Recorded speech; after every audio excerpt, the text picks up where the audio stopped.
is the greatest moment in my life. Hey, yo. Hello. Hello, stranger. Hello, how are we? How are we, Max? You good? Yeah, I'm doing well. Enjoying this rather clement weather. It's a bit Are much, you enjoying mate. it? I love the heat, but I love the heat when you get the sun as well. Okay. You know, We've had the and sun. we've not had the sun down in Gloucester.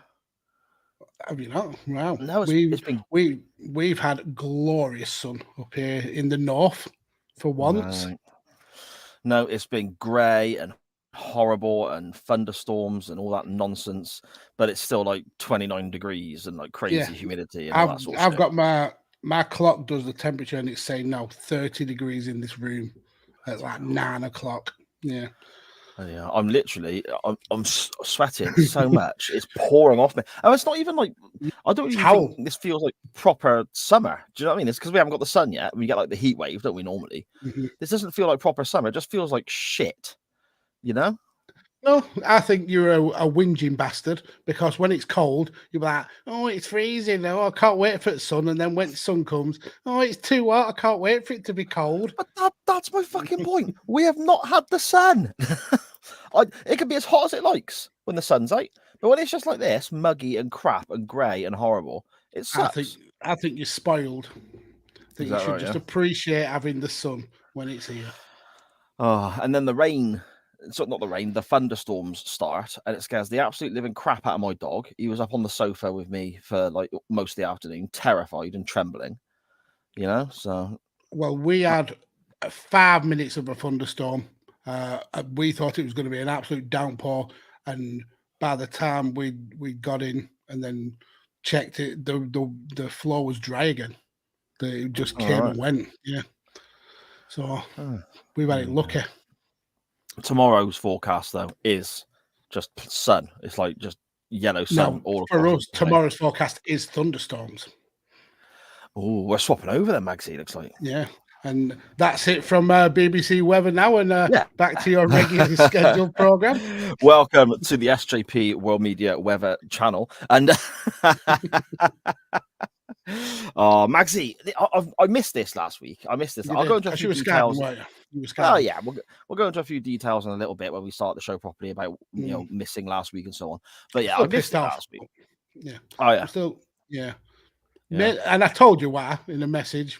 I absolutely told you why because you remember watched that match, and you could have told me you were having the day off before I watched the match, but no, you waited until you. It's like, oh, he'll have watched it by now. Now I'll drop the bombshell.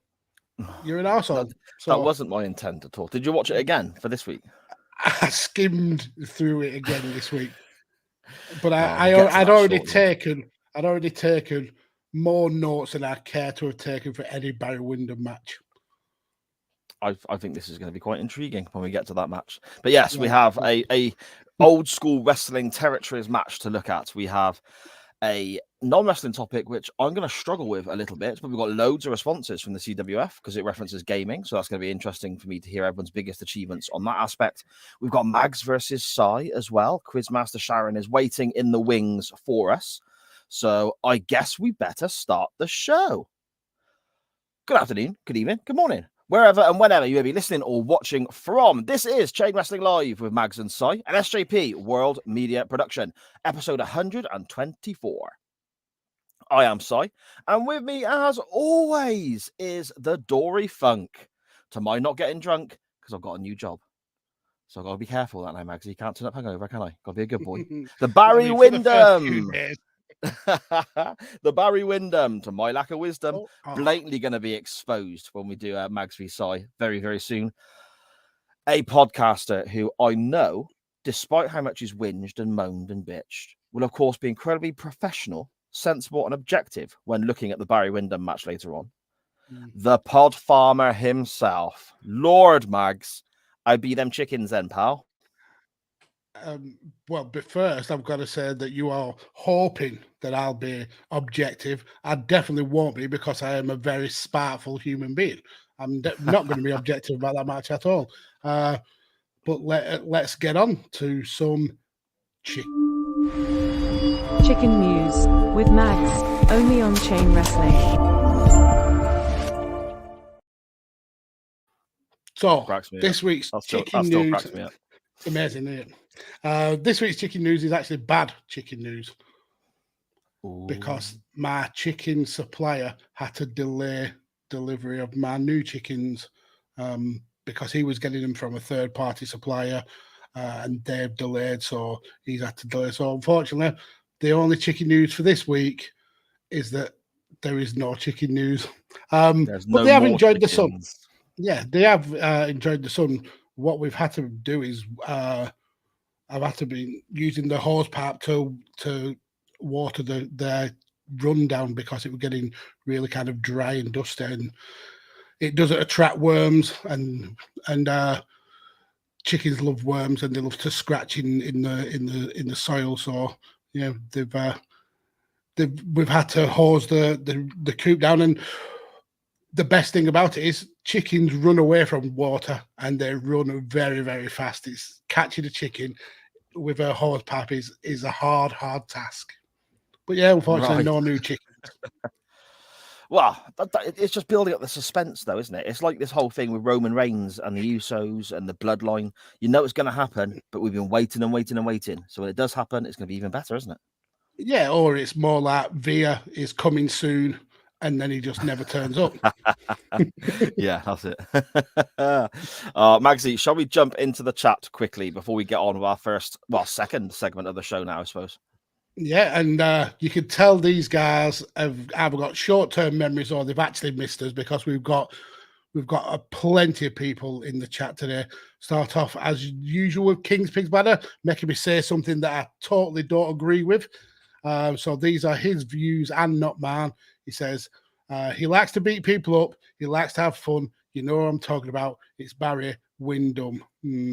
That's his brilliant early 90s cheesy entrance scene.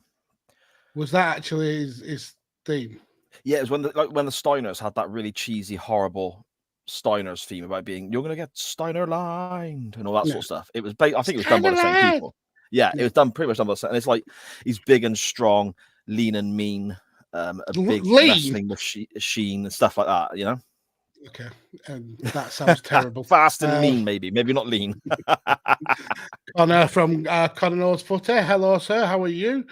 Says hello, Mags and Sam. Missed your faces last week, but we missed yours as well, sir. King's Pigs Banner's back saying hi. Hello, sir, and welcome in. Cam in the chat. Hey, yo. King's Pigs Banner says they've had storms down there in the Notts, that's down your end, isn't it? It's the middle of the country. Well, a bit, yeah, not like 2.5 hours away. Oh, well, it's a lot closer than it is to me. James in the chat. Hello, sir. Yeah, I'm all right. Yes, I'm definitely all right. Sam's not all right. He needs a towel there. I got one. It's literally hung up just here. Look, see, it's hung up on the wardrobe, so I can just. I like the way it's a nice pink towel as well. Yeah, lovely. Cam says there's no storms in York or Newcastle whilst he was there today. It's just been fucking mafting. I'm assuming that means hot. I imagine so. We need a translator, don't we, for these northern folk? I don't think it's all the northern folk. It's the Midlands folk as well. Sharon coming in late with it's Monday, and Monday night, and you know what that means, and that's because she sat waiting in the wings, ready for Mags v Sa. King's Pigs Banner says hello to Sharon.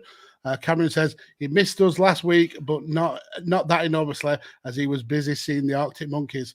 Live made now. Ready for this? Oh, what was the gig like? I hope it was good. I mean, their latest album is absolutely brilliant, so it can't not be. Benny Mac, another one of the SJP World Media Live team now, saying what the F you been. I'm sure it might mean where the F you been. Where? Maybe, yeah, I think so. Scottish Dan in the chat. Hey, yo, CWF. Dan Griffin, welcome to Windham Mania. Fuck you, Dan, and the horse that you rid on. Windham Mania, I'm not having that. Was going to put Barry Mania, but that is, don't you besmirch Barry Mania for Barry Horowitz. And in fact, I'm going to introduce something early, and I'm going to leave it running for the whole of the show.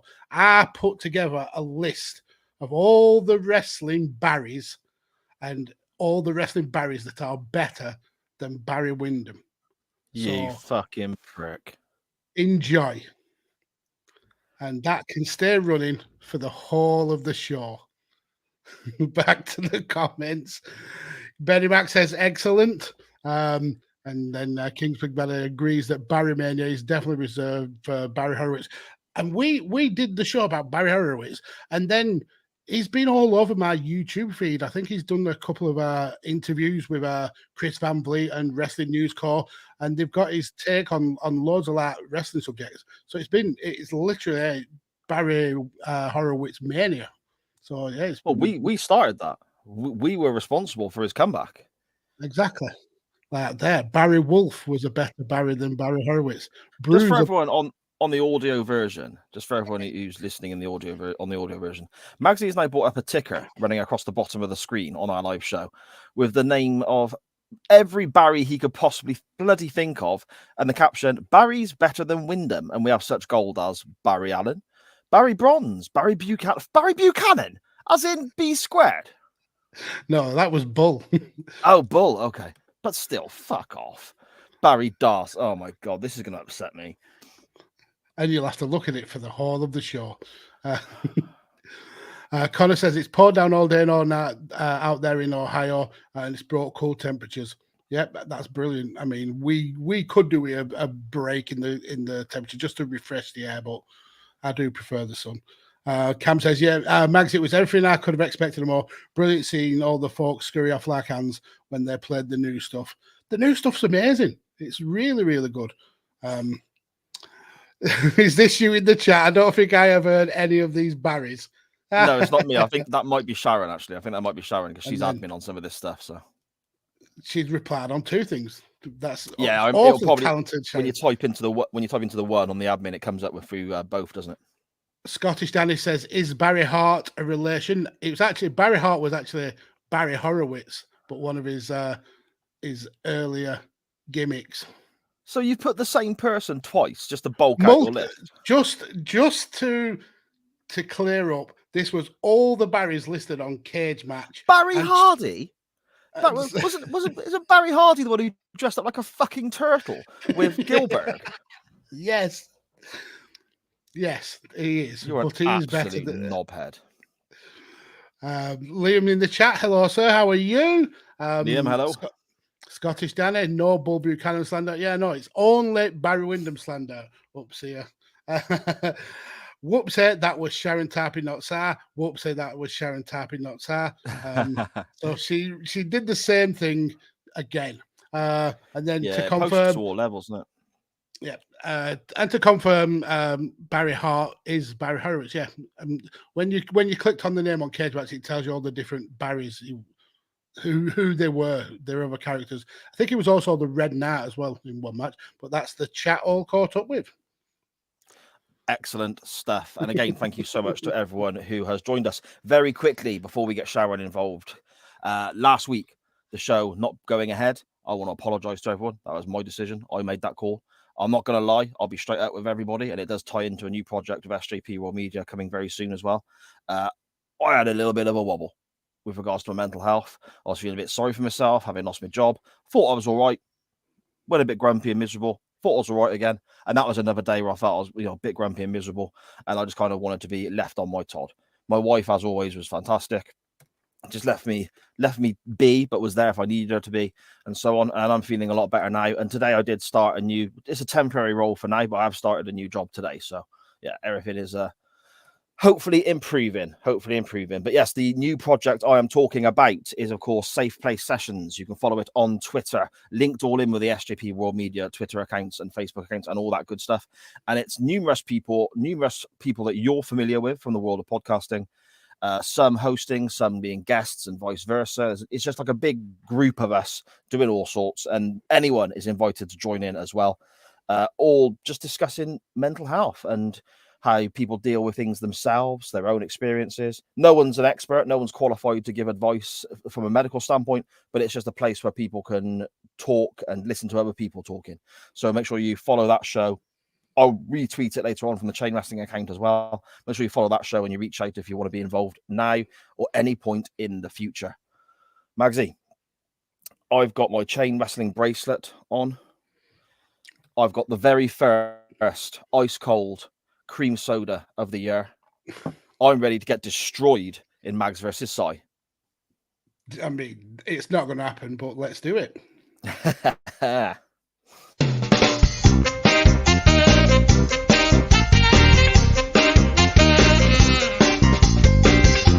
Mags. Soy.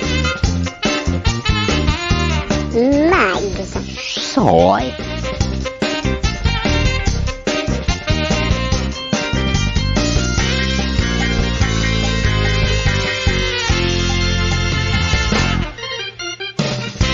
Mags v Sai.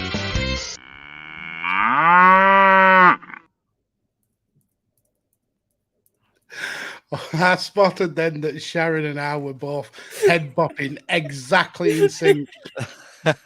Brilliant. I didn't spot anything because I'm sweating so much. I don't know what's I don't know if I've got something on my face that I shouldn't have, but my sweat went in my eye and it stings like fuck, man. My one eye's one really sore. Well, it's salty, that's why. Yeah, I might explain it, I suppose.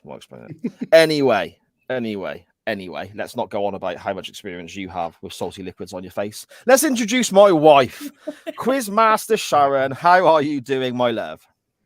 I'm good, but I've got a fit of giggles now. Come on, you should know the level of professionalism on this show goes through the No, roof. come on, Sharon, you're letting the side down. Sorry. How are you, my love? I know it was touch and go whether you would be joining us this evening because you're not been feeling great this afternoon with regards to the weather and it causes you to have a bad head and so on. So thank you so much for making the effort to join us and ask us silly wrestling questions so I can embarrass myself once again. We appreciate you even more for doing that. We do indeed. We do indeed. This week's Mags v Sai is about the Four Horsemen. And it's one of those moments where it can go one or two ways for me. It can be like the Shawn Michaels one that we did, and I can look like I've got the biggest brain in the world. Or I can get absolutely embarrassed when I realize I don't actually know that much about people who I really, really like. Exactly. And I know little to nothing about them, so I should get a 0. So anything higher than that to me is an absolute bonus. But I know how competitive you are, so I know you have been revising and researching solidly for the last 2 weeks. No, what I've done, I've put all my effort into writing the shittiest questions known to man for you. Fucking prick. Okay. Oh, we can see Ozzy behind you there, Shah. Our old boy cat, Ozzy, on the windowsill just behind Sharon. Obviously, on the audio version, that doesn't work as well. But on the live version... Unless you've got a cat on your own window. Yes. Shall we begin? We shall. Normal rules apply. 5 questions each. Penalty shootout style. Let's go. Mr. Max. Hello. Question 1. How many NWA/WCW World TV title reigns did members of the Horsemen have in total? How in the living piss am I meant to know that? Arn had that title, I know that. But was it as a Horseman? Well, I assume we're just going throughout their whole career. No, just Horseman time. Just during the time of just them being in the Horseman. Yeah. I'm going to go with just. It can't be just Arn Anderson, though. So I'm going to go with 2. No, how many title reigns? Sorry. How many title reigns? 2, then. You are incorrect. Shock. The answer is 7. 4 That's for Arn pretty Anderson and 3 for Tully Blanchard. Okay, that's fair. I would not have got that in a million years. So I didn't realise until I started looking it up. I didn't realise Tully Blanchard held it that many times. I thought he was just a 1 or 2 time champion. Yeah, I thought it was just a tag team. I thought it was the Marty Jannetty of the Brainbusters. The Brainbusters. Okie doke. I've got nothing to keep score with, by the way, here. So Sharon, are you doing that? I've got yes. I've got Thank you. trusty Okay. Pad. Right, Mr. Simon. Yars. Which horseman is the most decorated single champion? Okay, define single as in like they held the most amount of titles during their time. Yeah, so singles titles. So Singles tag titles don't count. What, Horseman era or their whole career? Their whole career. The whole career. All my questions, I put some caveats. So all the questions refer to confirmed Four Horsemen members. So associates, managers, and valets aren't included. And I also got all my information from Wikipedia and Cage Match because I didn't know it fair myself. enough, mate. But yeah, it's the whole career. It's got to be. You've got to think it's got to be Ric Flair, haven't you? Or is this is that the obvious? I'm gonna have to go with Ric Flair. Yeah?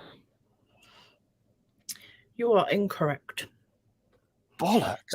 The answer is Jeff Jarrett with 53 title reigns.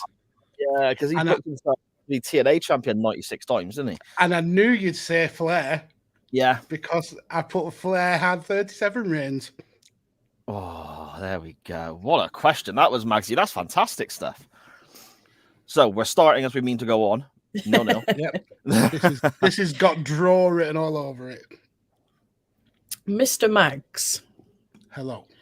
What did the group change their name to when Hiro Matsuda took over as manager in 1989?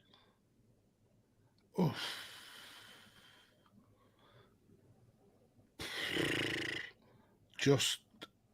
I have no idea. Absolutely no idea. Nothing would come to mind. Just the Horseman, I suppose. It was for an unlucky number in Japan. So yeah, I'll just go with the Horseman. You are incorrect. Shock. The answer is Yamazaki Corporation. What the fuck? How the fuck am I going to know that? Well, you knew the Brainbusters, and they were 1989. Yeah, and they were in the WWF. That's why. It is when Arn and Tully left. JJ Dillon also left and took an office role for the World Wrestling Federation. So they got a new manager in who was Japanese. Kendall Windham was in part of the Horsemen at that time, but not officially. He was like a friend. Best Windham. The best Windham. You fucking knobhead. Okay, come on, let's carry on. Mr. Sai. Mm-hmm. The least decorated singles champion in the Four Horsemen is a tie. Which two wrestlers have only held one singles title each, and who had the shortest reign? One singles title each. Okay. I will have a stab at, if it's singles titles, I'm leaning towards Ole Anderson or maybe Paul Roma. Well, you have to give two names anyway. Okay, well, I'll give those two names. And I will say the shortest reign would probably be Ole Anderson.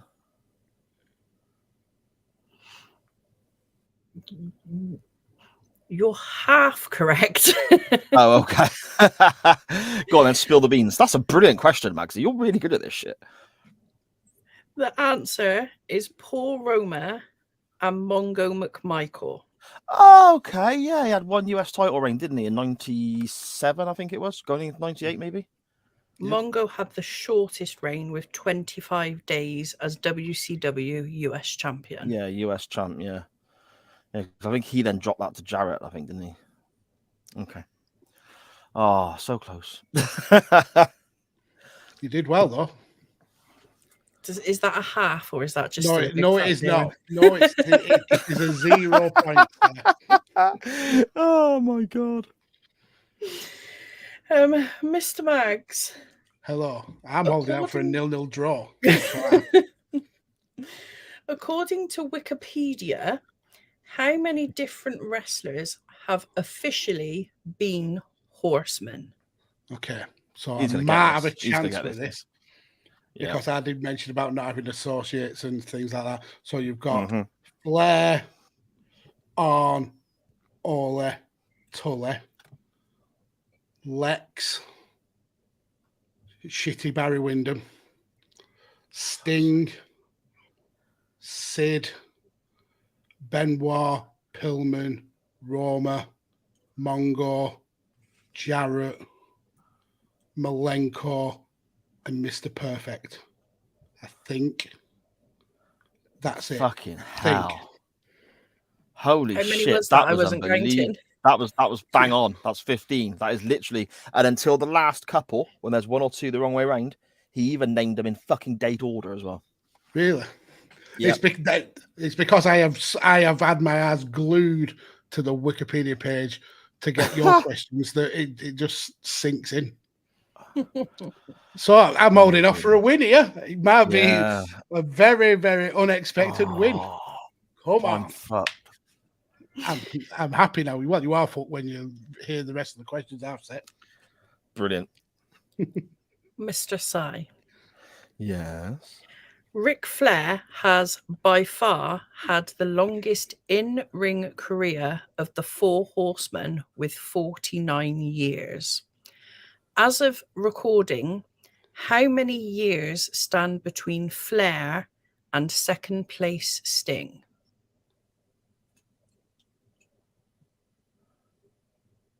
Okay, so Flair's 49 years. Sting's obviously still wrestling today, so that's 2023. When did Sting make his debut? When were the Blade Runners? That I'm going to be 84. Okay, if I work on the premise that Sting made his debut around 84-ish, 20. I'm going to say the difference is 9 years, 10 years. I'll say 10 years. Have I got any leeway either way, or are you just being a prick? You can have a leeway of 1 year. 1 year. Oh. I'm going to say 11 years. Bastard. I regret giving you leeway then. Why? What is it? 12? Yeah, it's 12. Is it? Okay. Why? He debuted in at the back end of 1985. Okay. Because it was the UWF, wasn't it? He and the Warrior were the Blade Runners in. Yeah. Okay. Fuck. I may have I got my question right. I may have thrown away this victory. Mr. Maggs. Hello. Who was WCW World Champion when the Horsemen disbanded in May 1999? So that was before they came back, didn't they? Was it for like a couple of weeks when Malenko and Benoit kept wanting to reform? But this is before that, I think. This is when they officially disbanded in 99, in May. I mean,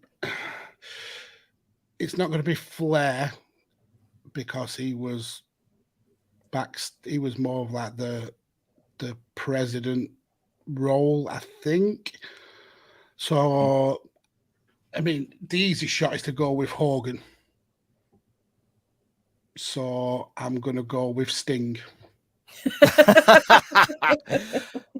I wish it was Hogan, though. You are incorrect. Oh, damn it. You ruined it. I was going to say, and the answer was Hulk Hogan. The answer is Kevin Nash. Oh, shock. He probably booked the Horsemen to disband the Tosser. Yeah, probably. How many questions have we got left, Shah? You've got two more. Mag's got one. Oh. So, Mr. Sai. Yes. Excluding Ric Flair and currently active wrestlers, which Horseman had the most recent wrestling match? This is gettable. Okay, so wrestlers who have retired. Yeah. Yeah, that's why I said Flair, because he's retired, but he unretires every other week. Yeah, he does. He can't make his mind up, can he? Yeah. Most recent. match that a Horseman has had. Oh my goodness! I think you got me. Oh, is it Tully Blanchard in AEW? Is that your answer? Yeah, go on. I'll say Tully. You are incorrect. Oh no! The answer is Paul Roma on the 11th of December 2021. Oh man! And because I bet Roma's still like compared to the others, he's probably only in his 50s, isn't he? Roma, he's not that old. Yeah, and his wrestling career before he retired was only dead short. I Yeah. think it was like 7 years or something like that.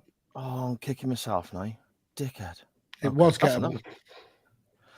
It was gettable. It was. Okay, this is it. One question left each. One question shootout. Mr. Max. Hello. How many separate title reigns did Barry Windham have as a Fuck you. Horseman? Should All have been titles. no fucking titles whatsoever. That's obviously not my answer. Take that as his answer, Sean.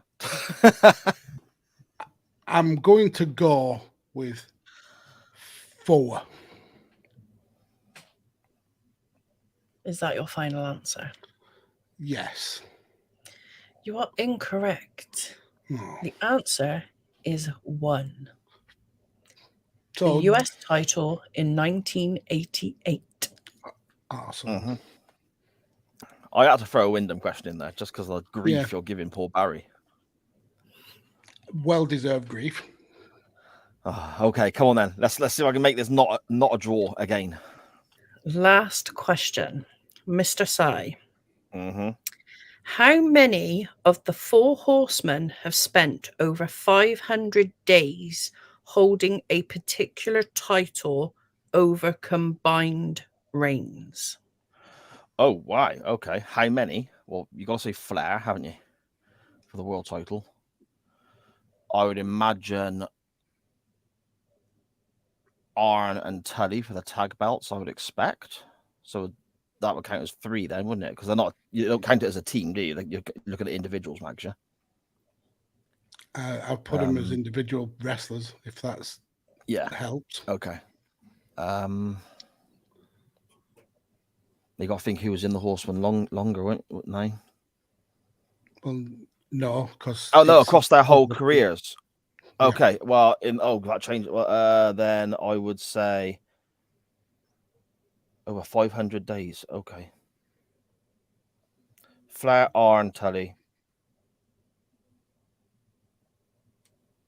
I'll say Ole Anderson as well. I'll say Jeff Jarrett. I'll go 6. Is that your final answer? I think so. I think so. You are incorrect. What a fucking surprise. The answer is 5. Oh, really? Flair, Arn Anderson, Luger, Benoit, and Jarrett. So Sting didn't hold the title in that long in all those title reigns he had. Wow, okay. Sting's longest title reign was 326 days with the Impact World Title. Okay. I fucked that up then because I was thinking adding up the title reigns, but okay. Even if I took tag team titles into account, which I didn't, Tully still wouldn't have made the list because his longest reign. These are all combined, so he could have had 10 reigns. But the amount of days he was champion, it was 494 days. Okay. With the South weight heavyweight title. That really distinguished, prestigious championship. Exactly. Yeah. Oh, another draw then. So Magsy, you're staying ahead. That was close. That was a squeaky bum one, but I'm proud of that point that I got there. Sharon, thank you so much once again for acting as quizmaster for this fucking nonsense. We appreciate you giving up half hour of your Monday evening to sit through this crap. And I'm very, very grateful that you helped us out again, considering you haven't been particularly well in the last few hours. Well, to be fair, I'm normally just on the chair sitting through this crap. So, Oh, so why not just be a part of the crap? There we go. Okay. Oh, wow. Just cut her She's off. big timing us. Now she's got her own podcast. She's big timing us. That's what it There is. you go, mate. There you go. Seriously. Okie doke. Well, again, thank you, Sharon. It was hugely appreciated, and I will speak to you, well, very soon. Hopefully so. If he's not in the bad books, we'll see you later.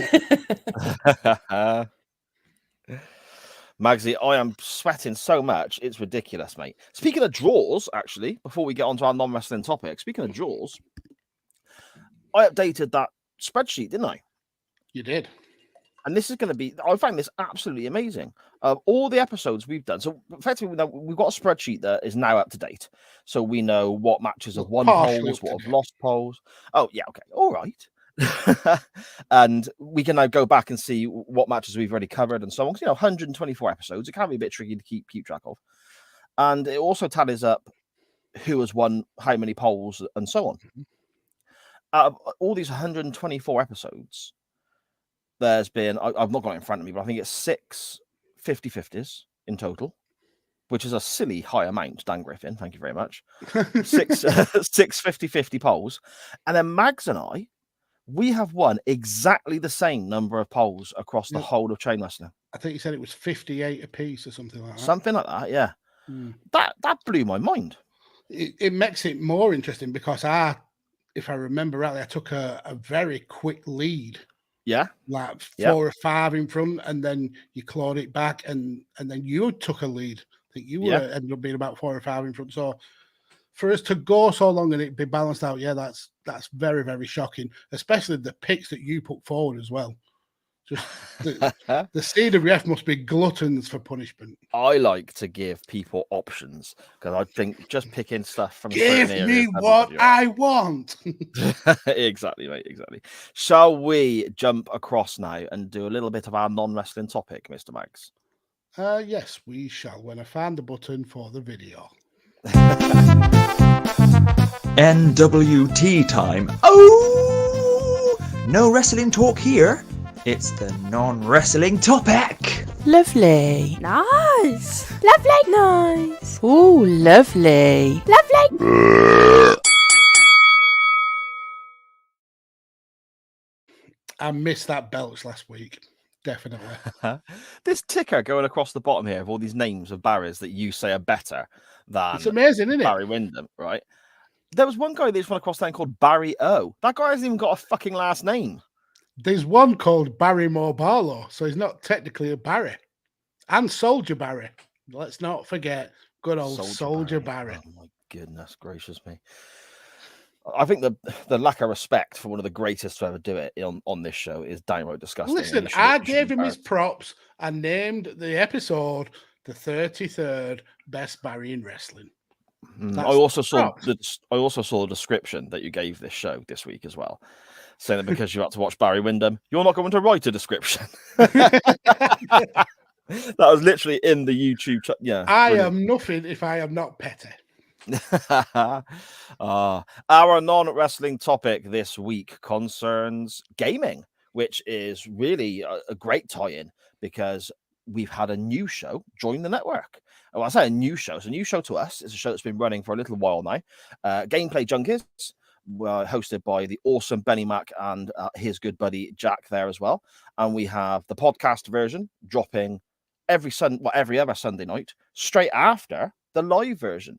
And they talk games, they play a little bit of games. I mean, this week just gone, there was a big gaming convention making announcements and so on, which they live stream their reactions to. So you can find that every other Sunday on the SJP World Media. All of the live feeds here on YouTube, on Twitch, on in the Facebook group as well. Make sure you're joining Benny and Jack there. It's brilliant stuff. But yeah, so, in kind of honor of that, well, Magsy, you suggested it and said it tied in quite well because we've got this new show, didn't it? Yeah, it does. And props to Benny and the guys he's working with for helping spread the wings of the live version, because we've been doing this live for so long now, and it's good to have partners in it. It is. And there's more live content coming soon. Well, in fact, it's been stuck out there on Twitter. I might as well bring it up now. The Volley live is out there. the Twitter account is active again, and it's as it was previously with our former network, Radio Tuckers. Is going to be primarily hosted by Mr. Matt Willis. He's in charge of the Twitter account and so on. And effectively, anybody who wants to be involved in covering Premier League football, European football, whatever, with regards to live streaming of shows or getting involved with the volley as well, which is going to be a podcast version recapping the weekend's Premier League action. Just reach out to Matt, give him a shout and let him know. But that'll be joining us at the start of the next football season, Magsy. And I know not long to go. No. And I know it was something that you were massively involved in on our previous home of Techers. I know that the guys there would be over the moon if at any free Saturday you gave a couple of hours just joined in. But I also know at the same time you're stepping away a little bit. So just know that the offer, as is to everybody on the network, the offer is there. I mean, I won't be because I struggle with their huge Liverpool bias. But that's just no, I'm joking. No, it's really good to see Matt continue that because he's so passionate about football. And yeah, I had a meltdown and stepped away from everything. And this is really the only show that I've actually come back to. And that's no slight against the people who I work with. I love absolutely every single one of them. Ori, Tanner, Scottish Danny, Matt, Ray, Paul. Yeah, I think they're all amazing people. It's just I was using podcasting as a crutch, I suppose, and now it's not so much. And I like to just dip in like this and do very little work, have a chat with Sarah, and just dip out. But yeah, I'm sure I'll be a featured guest on there sometime during the season. That's for sure. Awesome stuff. And we also have here Connor in the chat just shouting out the new Simpsons podcast joining the network coming at the end of the month from Connor as well. And fair play to Connor. It's a project he's been talking to me about for quite a lot, many months now. And he's openly stated he's ripped off the idea from our show. And he's taken the way of doing a poll to decide what episodes we look at, And I was like, well, we didn't invent polls. Don't worry about it. It's fine because I ripped this idea off somebody else. So I didn't. I'm joking. No, I did.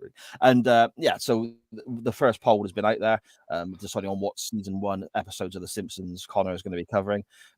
We have people online already messaging Connor left, right, and centre, wanting to be guests on The Simpsons podcast, and that's amazing.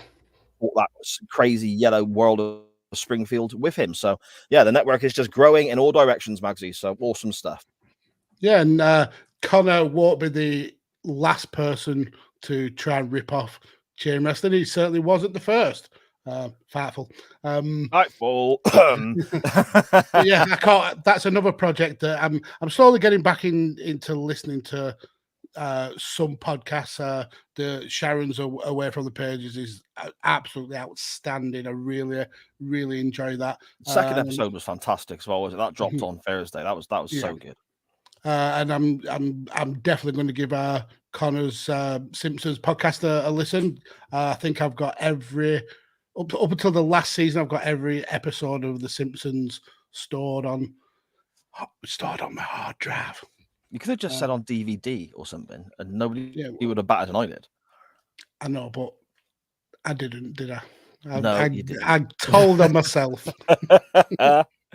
Oh, there we go then. Our non-wrestling topic this week, as I said, inspired by the new show joining the network, covering gaming and all that great stuff from that technological world that I don't fully understand. We wanted people to know, let us know your greatest gaming achievements.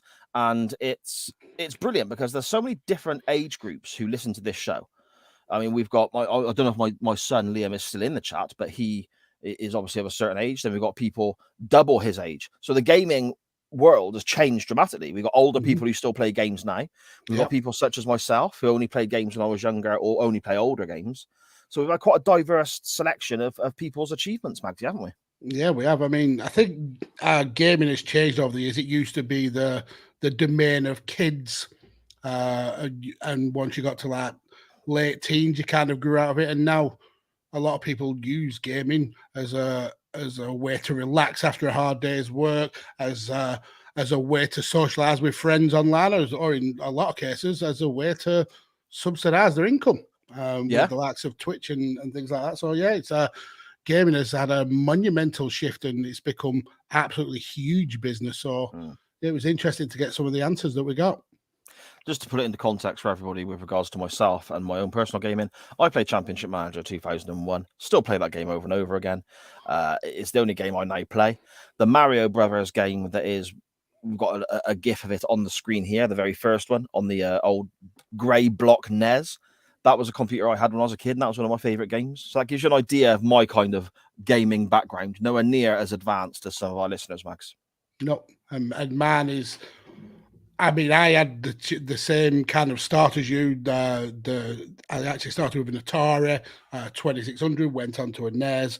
I've had quite a few Sega consoles, but I'm still now an avid gamer. I've got PS3, 4, and 5 all still set up. I'm mad on Farming Simulator at the moment. But you are making your own farm in real life as well. So you're using it like a blueprint. Well, just to go on to that out of context, when me and the wife go for a walk every night, just to freshen our heads and just to chat about the day. And where we live there is quite a bit of farmland, and for the first time in years, we've actually seen a herd of cows in one of the fields that we walked past. Okay. And I said to the wife, "Oh, shall we get some cows?" And she's like, "Nope. I draw the line at cows. I keep trying to get her to let me get a sheep, and she says no to that. A goat, I was almost convinced because of how cute they are, and then she found out that they non-stop bleat, so that was also a no. But so now I'm just limited to chickens." But I will get the goats and sheep eventually. More like ducks. She got some ducks. The only thing with them, they need a massive water supply, and I don't have a pond. I mean, I could make a pond, I suppose. Yeah, there you go. Give something for the goats to drink out of as well. Anyway,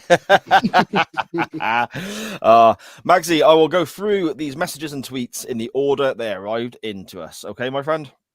Yep. Let's go for it. We begin with our good buddy Matt Butler at Trey Butler on Twitter. He says, Super Mario Brothers, the lost levels, 100%. So I'm assuming that means he's just completed it, yeah?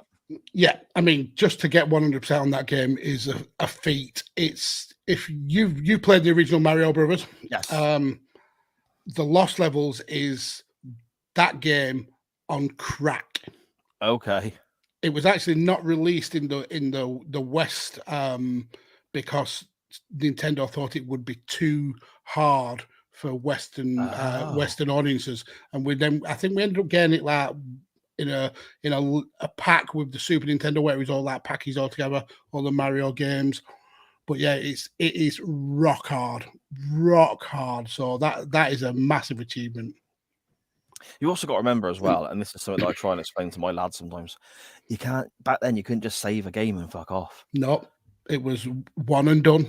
Yeah, and if you lost all your lives, that was it. You were out. You had to start from the very beginning again. You didn't have these checkpoints or anything like that, you know? I mean, some games did have saves, but you had to type in a ridiculously long code.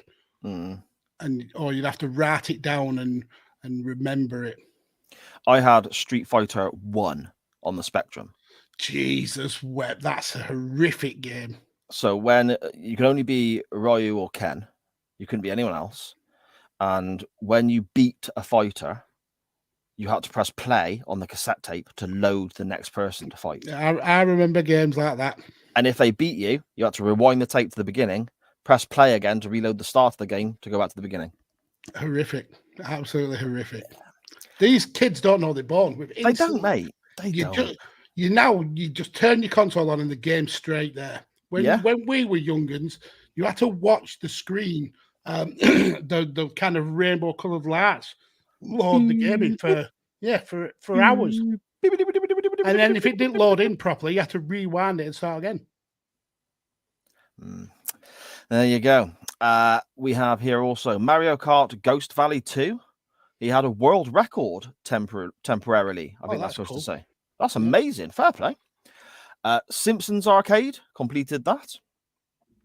Mario Galaxy 100%. Is there a difference between complete and 100%, Max? Am I understanding that? Yeah, there's a difference. If you complete something, you finish the game. You get to the end screen or the end video. To 100% something, you have to collect everything that's in the game, complete every mission in the game, things like that. So, yeah, there is a difference. Pac-Man Level 9. Elder Scrolls Morrowind 100%. Morrowind. Oh yeah, not Marrowmind. that was the Gloucester coming out of you. Then I've got marrows on my mind. Marrowmind. It's getting near harvest season. Better load up that cartridge for Marrowmind. MTG Arena Mythic multiple seasons. So I'm assuming that's Magic the Gathering. So like almost like an adult version of Pokemon. Okay, fair enough. Now we're talking a little bit more of what I understand, even though these are far more advanced in years. Dan Griffin at DanGriffin21 on Twitter. He says, on Football Manager 2009, I signed Sergio Aguero for York City in League One on a 3. Brilliant. He scored 64 goals and then sold him for 50 million quid. That's amazing. I used to play LMA Manager on the PlayStation 2, I think it was. And I signed Robbie Savage. I think he was at Blackburn at the time. Yeah, okay. And the wife, Lorraine, used to kind of like be an armchair assistant manager. So I asked her, said, should I play Robbie Savage? And she's like, yeah, he was amazing. Great player. You should definitely play him. And I ended up selling him at the end of the season, and she fell out with me and wouldn't speak to me because I sold Robbie Savage on a game. That's amazing. I made money on it. Another time, I mean, I might as well get into it now. She once beat me on snooker on the PlayStation, and I turned the PlayStation off and didn't speak to her for 3 days. 3 days? Yeah, I was fuming. Throwing your toys out of the pram, Magsy. Yeah. And then I used to play, my two boys, we used to play the very old school Raw versus SmackDowns, like, say, 2006 editions or something like that. And they teamed up on me, and because I was unbeatable on that game, and they teamed up on me and beat me up with chairs, so I would get counted out, and they would win the match. So I barred them from playing against me on it. So the moral of the story is, don't beat Mags because he has a tantrum. Yeah, because he's mad. He's very, very, like I said, petty. I'm very, very petty. Dan Griffin continues, finishing Dark Souls 3 with at Guru of Matitude and at Zebedee X16. What? I know women evils. So I'm like, what does that say? And never got through a Souls game on my own, but playing with these lads was a right laugh. Yeah, that's one thing I do really like and admire about the online gaming thing now, because you can do it with your friends and so on, can't you?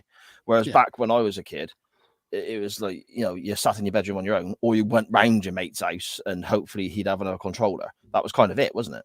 Yeah, I mean, when I was heavy into the Amiga scene, we had to carry boxes and boxes of floppy disks around to each other's house and make sure we took our spare controllers, because that's how you multiplayed games in them days. There was no online. But yeah, finishing Dark Souls, again, just kind of like Matt's from earlier, those games are ridiculously hard, and they are one and dones. If you die, you essentially have to start again. Yeah, that makes it all a bit different. Yeah, finishing those Souls type games, something they frustrate me. I don't mind a bit of challenge, but when it's ridiculously hard like they are. Yeah, I don't see the fun in it. I just because you're not angry. winning, so you have your little stampy footy. What you're saying. Pretty much. Tell you what, computer, if you're going to make it that tricky for me, I'm not going to plug you in for a week. See how you fucking like that? Rob at UTT Rob on Twitter. I won the Champions League 4 times in a row on Football Manager with Inverness. Why? Okay, that's quite an achievement. That's brilliant. I mean, we've all got a Football Manager story. Man is always been taking Oxford from the lowly League Twos to Champions League glory and then getting sacked. They're usually my go-to team, but signing Eric Cantona for Fiorentina when they're in Serie B on Champ Manager Italia from Leeds for less than $1 million, and then him winning multiple Serie A titles back to back. Yeah, some really good memories of Football Manager. Yeah, oh, so good. And it's basically just a bloody spreadsheet, but it's so addictive. Yeah, it is. Absolutely is. Speaking of Football Manager, Rob continues. Football Manager 2010 on PSP, which meant I could pick it up and play bits and pieces here and there, but it took ages. Unfortunately, you can. Oh, this is where he, where and when he did the Inverness challenge. Sorry, you can only play 10 seasons, so couldn't go for a further glory. Restarted the career and signed the same players, but didn't have much success. That's the issue, isn't it? When you get a game like Championship Manager or Football Manager going onto a console, where before I paid the incredibly hefty sum of a whole £30 for my Windows 98 PC I've got downstairs, I had to play Championship Manager 0102 on the Xbox. So I bought a second-hand the original old Xbox.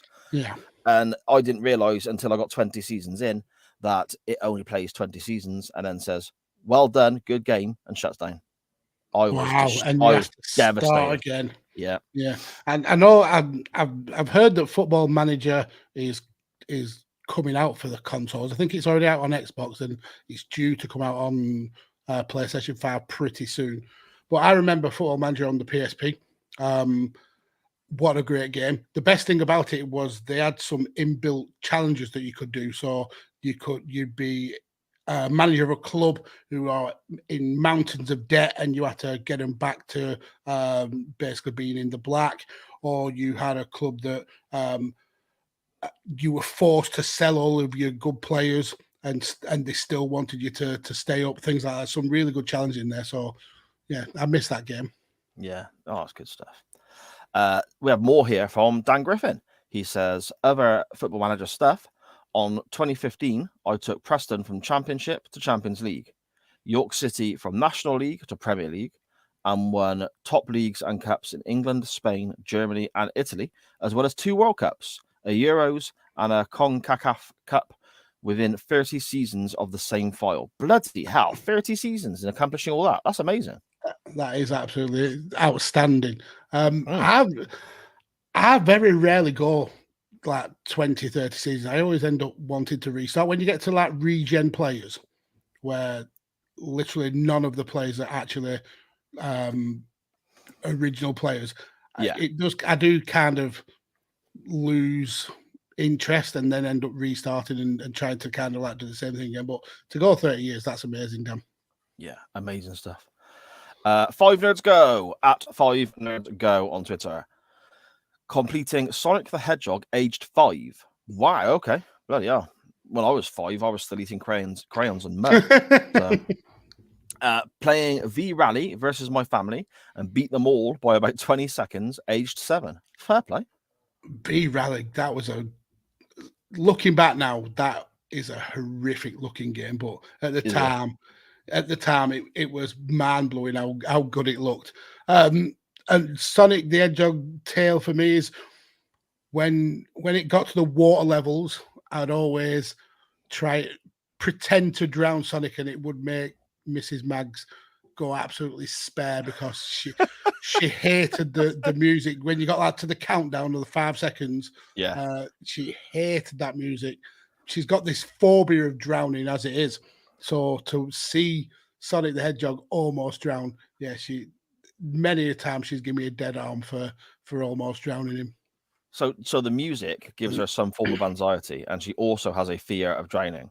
Yeah. So you sat there and purposely did that with her in the room. Yeah, there's a section of it where You you're on. sadistic bastard. No, there's hear me out. There's a section where you're on these moving blocks, and the blocks come out of the water. Okay. So what I used to do is I used to duck Sonic down so he stayed in the water for as long as possible whilst the blocks rose up. So yes, or I would not jump for the air bubbles on purpose, so the countdown will get quicker, and she did not like it whatsoever. What an asshole. Danny at Scottish Juggalo on Twitter. He says, completing Duke Nukem, Time to Kill, before I was 10. Bloody hell. Again, and then he's put a picture of it up, and it's got an 18 rated right there. Oh, dear me. Whoever was looking after you then, Danny, failed you, my friend. Well, he probably just stabbed him before playing it. Yeah, this is true. My son Liam at Liam Powell Music on Twitter. Go and chuck him a follow. He says, my best moment, as sad as it is still quite an accomplishment. Back in the second year of Fortnite, there was a semi-professional team holding tryouts, and I decided to give it a go. And by some luck, I got into their team, which was the next step of becoming a professional. From that point on, I competed in tournaments, and out of probably 200,000 people, I got top 1%. My final placement was 1,226, or around that area. That's a very specific number to then go, or around that, isn't it? He meant exactly that number. Yeah, exactly. Only decided to stop playing as other things were more important. My relationship, college, and work. Big achievement. Yeah, Liam, don't be writing into the show ever and saying my best achievement, as sad as it is. You know, if you're proud of it, that's all that matters, mate. Yeah, okay. Exactly. So well done on. I don't fully understand all of that, but when the one part I don't understand is when you say other things got in the way, and that included work. Yeah, okay, lad. But outed by your dad. I'm only messing. But no, honestly, don't be saying, oh, that moment, you know, as sad as this achievement is and all that. Honestly, shout it from the rooftops, mate. If you've done well at something, absolutely. Yeah, 100%, lad, 100%. Yeah, I mean, I'm not a player of these big battle arena games, and first-person shooters are just not my thing whatsoever. But when you see how good some of these people are at these games and how quick and their aim, it's mind-blowing, absolutely mind-blowing. So yeah, definitely be proud of yourself. You got to the top, just over 1,000 out of 200,000 people. That's amazing, absolutely amazing. Yeah, ridiculous numbers. Really good stuff. Yeah, really good stuff. I used to watch Liam play it sometimes, or Liv and Charlie Anya would play as well. They'd all play multi games, and they have friends playing as well, and all that. You know, like massive, like you said, like battle royal games, isn't it? Yeah. And quite quickly, I think it was discovered that if you jump rather than walk, it's harder to get hit when you're shot at. Okay, I mean that makes sense. That's what fucked my eyes up, man. I'd be trying to watch them play, and all of their characters just be like ding, ding, ding, ding, all over the place. I was like, no, I can't do this. This give me a headache. Yeah. Plus, for me, it's the also the talking with people and being involved. I hate people in general. So the only real kind of like multiplayer online game that I put a lot of time into was Grand Theft Auto Online. And I would always just mute the rest of the lobby and just get on with my own thing. Even when we were doing like co-op missions, I would just ignore everyone and just crack on with my own stuff. Grand Theft Auto, again, bit of a distraction, I suppose, from the tweets. We'll get back to those in a moment. But Grand Theft Auto, my middle daughter Liv, who is now 16, used to play that quite a while back. And obviously, Grand Theft Auto, you like killing hookers and making drug deals and all that sort of stuff, aren't you?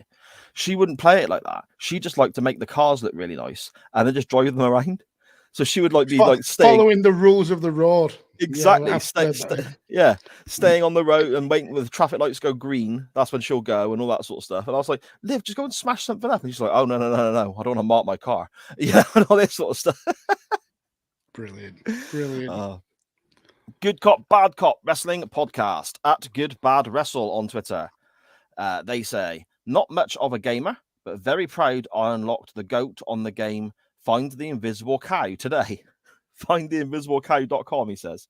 You'll all definitely need to play this. I've got no idea what that is. And I'm not clicking the link because I don't trust Graham in the slightest. No. But I mean, I will click the link because I'm nosy, but I'll do it off stream.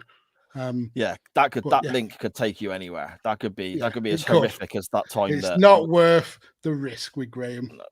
That could be as horrific as the time we had pictures of those weirdos sat in that woman's booby milk in the bath. Yeah, babymanmilk.com. Oh dear. Oh, that's something. What? Never mind. Connor Knows Soccer on Twitter. At Connor Knows Footy, sorry, on Twitter. He says, my first FIFA 23 save I gave myself a challenge to win the treble in my first. I can't read that. What's I say? In my first Darin. I don't know what that means. I'm assuming it just means session or league. Okay, let us know in the chat there, Connor, what that means, buddy. Along with the Europa League and in my second season win the Champions League. Ended up crushing the League's Cup and FA Cup, won the Prem by goal difference and won the Europa League. There we go. We put season. Okay. I mean, that's a bit of a difference to season, Darin, or whatever it says. But I think that's what we should call it from that one. Darin, yeah. So for the new Darin, we'd definitely be able to check out the volley. That's it, mate. That's it. Connor continues. The very next season, I got rid of the players that never played. Vieira, Smith Rowe, Partey, and sadly Granit Xhaka. Bought in Declan Rice, Frankie de Jong to fill out the midfield. With Odegaard, won the Premier League by a point and beat City 3-2 in the Champions League. Oh, okay, fair enough. Props. Yeah. Props to you. Well done. I used to play FIFA 96. I was an avid collector of the FIFAs up to, I think, around 2001. And then I just got absolutely bored of them. Right. Okay. Yeah, fair enough. I only played them to my mates did. I wasn't very good or anything like that. So, Magsy's disappeared. There he is. He's back. He's back. There's nothing wrong with my internet. Are we okay? My internet's dropped. There we go. Oh, here we go. Cyan is must be me. I'm back now, though, aren't I? Wound up internet. You didn't go for me, but oh my goodness. Did that? Yeah, okay. I think it went a bit. But very quickly before we carry on, we have CWF royalty in the chat. Total Stevo joining us, saying for the second time he is here live. So if we can continue this for the next 6 hours, that'd be grand. I don't think we can promise a 6-hour show, mate. I got work in the morning. No, but, because we've got a Barry Windham match, and I'm not talking about Barry fucking Windham for the 5 hours. So unfortunately, Stevo, we're going to let you down there. It's great to see you, though, Stevo. Absolutely brilliant. I know Stevo listens to the. Thanks for rocking up. Yeah, listens to the podcast version every week, so it's awesome having you here for the live as well. Chris Bellis at Real Chris Bellis on Twitter. He says, probably raising 2 kids who are just as into gaming as me is my biggest gaming achievement. Yep. My daughter loves finding the original hang-on ride on cabinet out in the wild. She accelerates and I steer. Okay. Oh, tag teaming it. That's amazing. Oh, those arcade cabinets were something else. I remember the Afterburner one where you'd actually sit in almost like a proper cockpit and it'd move about. Yeah, they were awesome. Fair enough. Good stuff, man. Stevo, we mentioned Stevo, and here comes his comments. At Total Stevo on Twitter. 2 sprung to mind immediately. On Call of Duty World at War, being at the furthest point on the map, I had my what's that, Magsy? Mosin Nagant? Yeah, it's a sniper rifle. Okay. I look up from trench, bang, 1-shot kill. Was glorious. Fantastic. I was always good on 3-for-all. Went on a 30-game winning run. More impressively was my mate, who was a god on the game. He challenges me. I beat him, and I felt so proud. That is excellent when that sort of thing happens, isn't it? Eh? That is great. Yeah, I never was able to beat my 2 boys at any COD game. I'm just the first person, like camera angle just throws me. Just being able to see your gun and not like your body. It just, I'm not good at it whatsoever. I'm going to show my age now and how limited I am with regards to computers and You've gaming never and so played on. a COD. No, I actually have not. You're correct. But anything that is kind of 3D and you can move in different directions that way throws me. Because I grew up playing Mario and it's like 2D, isn't it? You're left to right, up and down. That's what I like in my platform. Even if you can see your character, even if it's like it's weird, mate. Third person, really? Yeah, I'd go see Liam playing these games, and he'd be like, "Do you want to go, Dad?" And I'm like, "Yeah, okay." And then first of all, he hand me the controller, and there's 87 buttons. No fucker's got that many fingers. Okay, it just doesn't work that way. And then it's a case of this cross makes your head look that way, but then you can press this stick, and your body can go that way. And then you can press this other stick, and you can do the fucking moonwalk whilst your head looks up, and all that. I'm like, what the? I don't understand. You know, it was just too complicated for me. Wait till you play Farming Simulator. Farming, find the hidden cow, or whatever it was. No, not that. I mean, actual Farming Simulator. You need a you can play it with a console controller or a mouse and keyboard, but you can actually get a full tractor setup with all the buttons that will control different parts of your tractor and your tools and things like that. Okay. No, sounds too complicated. My console had left and right, A and B. That'd do me. No. You know, you need the triggers now, or as the bumpers, as they call them on Xbox. My mind was blown when they got Street Fighter 2 at the Leisure Centre, and there were 6 buttons. I was like, "Holy crap! Look at this!" I remember trying to play Street Fighter 2 Champion Edition on the Mega Drive with a 3-button pad, and not knowing that you needed the 6-button pad to get all the moves. Yeah, if you pressed the little skinny button, the start button, if you pressed that, it would change between punch and kick. But yeah, that was just overcomplicated, man. It was. Steve-O continues. Also on Nazi Zombies, at one point, I was in top 10,000 players for building the windows. May not sound a lot, but barring in mind that millions played at the time, it was some achievement. Fucking yeah, of course. It's inside the top 10,000 when millions have been playing. That's spectacular. You got to think as well, some of these people, they do this professionally. They don't have to go to work like Steve-O does. They don't have to, exactly. They probably don't have fucking social lives, let's be honest. And they'll sit in there. They have a lot of money. Well, this is it. But they'll be in like the top 10,000, 5,000, 2,000, whatever. So for somebody who also has to work and has other things going on, to get into those sort of numbers that Liam was talking about and Steve-O was talking about, that's incredible. You know? It is super. Steve-O continues. Oh yeah, Black Ops in 2021 released a map package. Once again, I dominated on it. Went on some 20-game winning run. Was gutted when they removed the package, as was genuinely flying up the ranks. Oh, okay. The bastards. Yeah, they didn't like that Steve-O was being successful. The pricks. It's a conspiracy. Mastering track and field and getting the technique of pressing the square and circle buttons really fast. I was destroying records. Yeah. Is that the one we just got, like, when you got like the cycling or the running, you just got to go bang, bang, bang, bang, bang to make your legs go fast, yeah? Yeah. Or the technique that worked for me was to get a clipper ladder and put it on the square and circle and just rub it across each other, and you could do the 100 meters in like 4 seconds.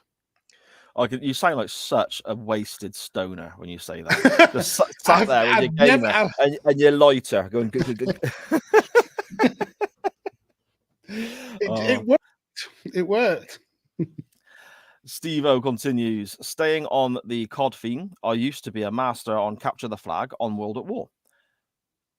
I was the only one that actually captured the flag. I remember people commenting on the likes that they were glad I was on their team and would get invited to other games to help them win. Oh, that's always good as well, isn't it? Like your online peers, you know? Yeah. You were a star to people you'll never meet over the internet. No, that's great, mate. That's great. No, it is. It is. It absolutely is. Again, COD and games like that are not my bag, but watching people play it and how good they can get is, it blows my mind. Yeah, there you go. We've got another one here from Matt Butler at Trey Butler on Twitter. Here's an old school one. He says, Championship Manager 2. Jesus, that's even older than the one I play, Magsy. Yeah, that is old. Championship Manager 2 from 1997. Managed Kettering Town to the Premier League title. Why? I hate Kettering Town. Why? Why do you hate Kettering? I've got a long list of teams that I hate because of things they did to Gloucester in the 90s. James Aircaster's from Kettering, one of the best comedians in Britain. Oh, well, there you go. That's changed my fucking mind instantly. Thanks for that. And it's the home of I think it's the Weetabix factory. Oh, I do like Weetabix, to be fair. But still, fuck Kettering Town. Fair enough. All the way from Ramsey Street. All the way from Ramsey Street, the other side of the world, we have our good friend, Chris Mangle. At Mangle_Chris, he says, never been a gamer. So, okay, thanks for playing. No, he says, never been a gamer. But then carries on and mentions a game that he's played. Yeah. But I am old enough to remember a game called Peter Shilton's Pro Soccer. Oh, why? I think I could picture the front cover and like different coloured letters going across the tape like that. Mm-hmm. And then in black and white, when it scrolls down, when the image draws itself line by line. Yes. I would consider it an achievement if I could still install Carzilla's mod pack on Fire Pro Wrestling. Okay. Yeah, Fire Pro Wrestling. That if you are into making your own wrestling federations, that's one of the best games to play. What a great community there is on there as well. Every wrestler you can think about has been made on I think the latest one is Fire Pro World. But yeah, it's an outstanding game. In your wheelhouse as well. It's like a asymmetric view, but it's the characters are done in very much in a like an 8-bit graphic style. So okay, interesting. I've never heard of it before. I'll have to check it out. Well, it's very Japanese based. Okay. But the latest release has got a lot of English and Western wrestlers, so I think you'll enjoy it. Okay, I'll have a look for that. Okay, brilliant stuff. We have here the Photoshop wizard himself, King Pigs Bladders, at Pigs Bladders on Twitter. He says, now I might be showing my age, but my first computer, not console, was a ZX Spectrum Plus 48K. That is exactly what I had. That was my very first computer. The ZX Spectrum Plus 48K. Oh, so cool. Amstrad CPC 464 was the first computer I actually had. Great stuff, man. I think I keep saying that I'm fairly certain that because I had two Spectrums, because I had that one, and then I got the one with the rubber keys, which was the one just before that. Mm-hmm. Was that the 16K version? I might be, but at least one of them I'm fairly certain is in my parents' attic still. I can't wait to get up there, man, one day just to have a look because there must be. You'll get up there, close the attic behind you, and just spend all day playing your old video games. Well, I say get up there. I won't go up there myself. I'll probably send Liv because I don't like ladders. I've lived in this house, Magsy. I mean, Sharon, correct me in the chat. I can't remember. It must be. I think it's like 12 years now. I've never been in my attic. You just delegate moving things to the attic. I just get the ladder down off the top of the wardrobe here and give Liv a shake and say, Liv, that needs to go in the attic, darling. And she'll just take it. Get the ladder off your wardrobe. The ladder's in your bedroom. Yeah, it sits on top of the wardrobe here. Yeah. Our house is tiny, Magsy. It can't go anywhere else. Like in the garden shed. The garden shed's got a pool table in there. There's no room. that pool table, he mentioned it maybe the second ever time that I spoke to him. And that was years ago. And it's still now in that shed. And I bet it's never been used in that time. You are a hoarder. Sell that pool table. Mate, I don't know what condition it's going to be in. I'll tell you what, actually, because, I mean, Sharon's business and so on has had a little bit of a revamp and a rebranding and so on. So things are moving around and changing. She needs room in the shed. She's got new equipment. She's got new stock and all this sort of stuff.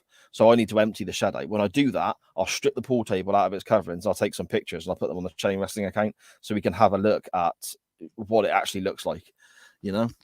Let's not talk about the shed. Sharon in the chat, brilliant stuff. Yeah, let's not talk about the shed because she'll start off by other things as well. Love you, Sha. The first game, Pigs Father says here, the first game I ever completed was Bruce Lee. I easily dispatched the end of game bad guy, expecting some Awesome end of game sequence.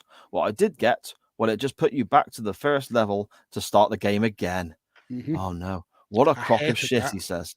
My record going through the game was 10 loops in a row without dying before I ever got bored and turned it off and never played it again. Oh, why?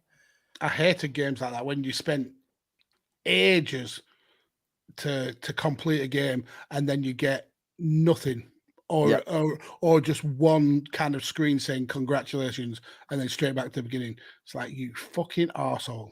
Yeah, exactly. There's, I can't remember what game it was. It might be something like Jetpack or something like that on the Spectrum. But when you completed it, it would say, congratulations, you're nearly home to your home planet. But first, you have to complete this challenge, and it'd be exactly the same thing, just sped up a touch. Yeah, and it's just be on a loop like that. They did a similar kind of thing with Ghosts and Goblins, which was at the time was a really tough game to complete. And then you complete it, and it'd say, "Oh, you rest, and now you feel strong enough to take on the challenge again." And it was simply the same game, but a little bit harder. And that's all you got. It's ridiculous. So frustrating. Ridiculous. So frustrating. Yeah. Magsy, that's the lot from the CWF this week. You've covered quite a few yourself. Do you have any others that you want to check out there? Yeah, I've got quite a few. So the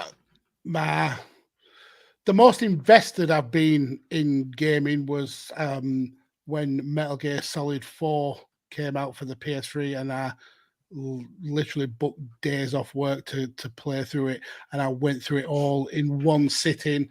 And there are about 24 hours of video cutscenes in that game alone.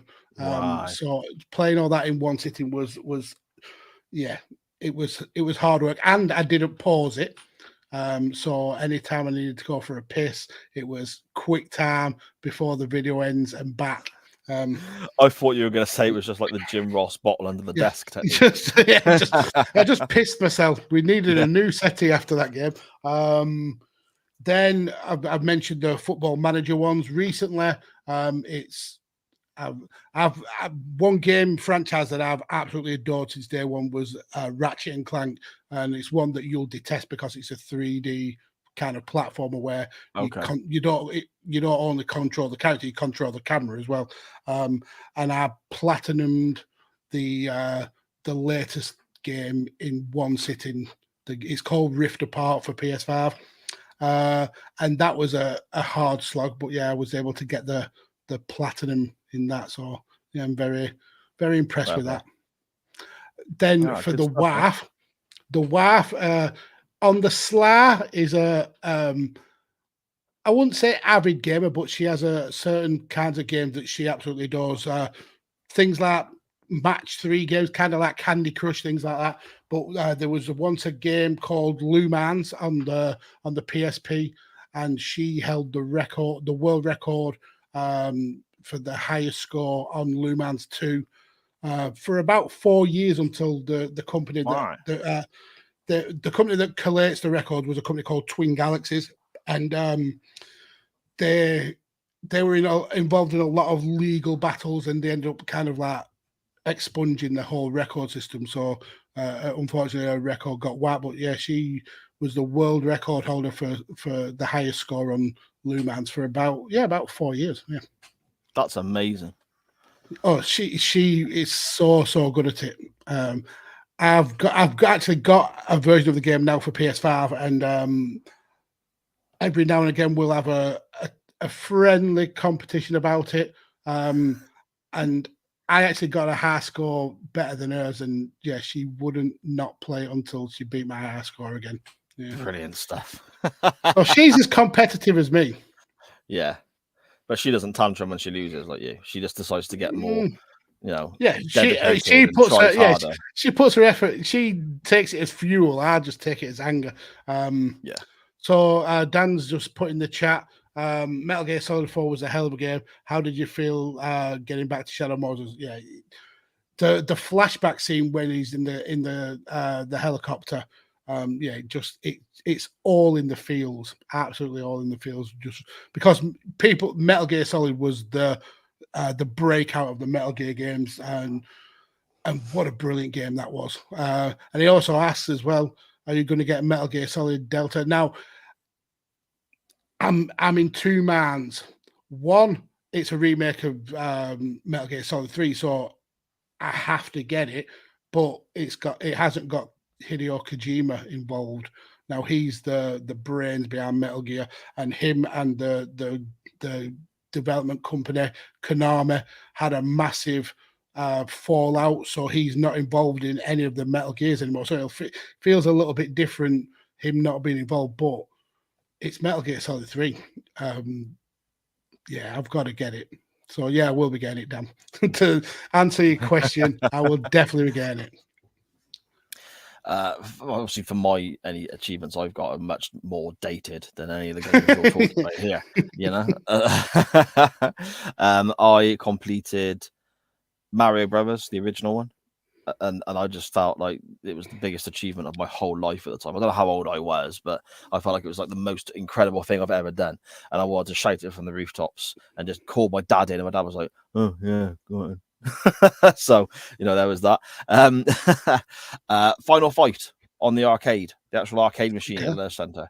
Me and my mate Dave put so much money into that. Well, it was only like 20p a go back then, but we put so much money into these arcade machines. He used to swim for Gloucester, and that's where they trained. So we played it a great deal. I used to just go along to basically, I didn't swim or anything like that. I literally just get a lift at the centre, and whilst he was swimming, I'd be playing the games. And then on a 2-player version of it, me and him, one, I think, Saturday afternoon, actually finished the arcade game.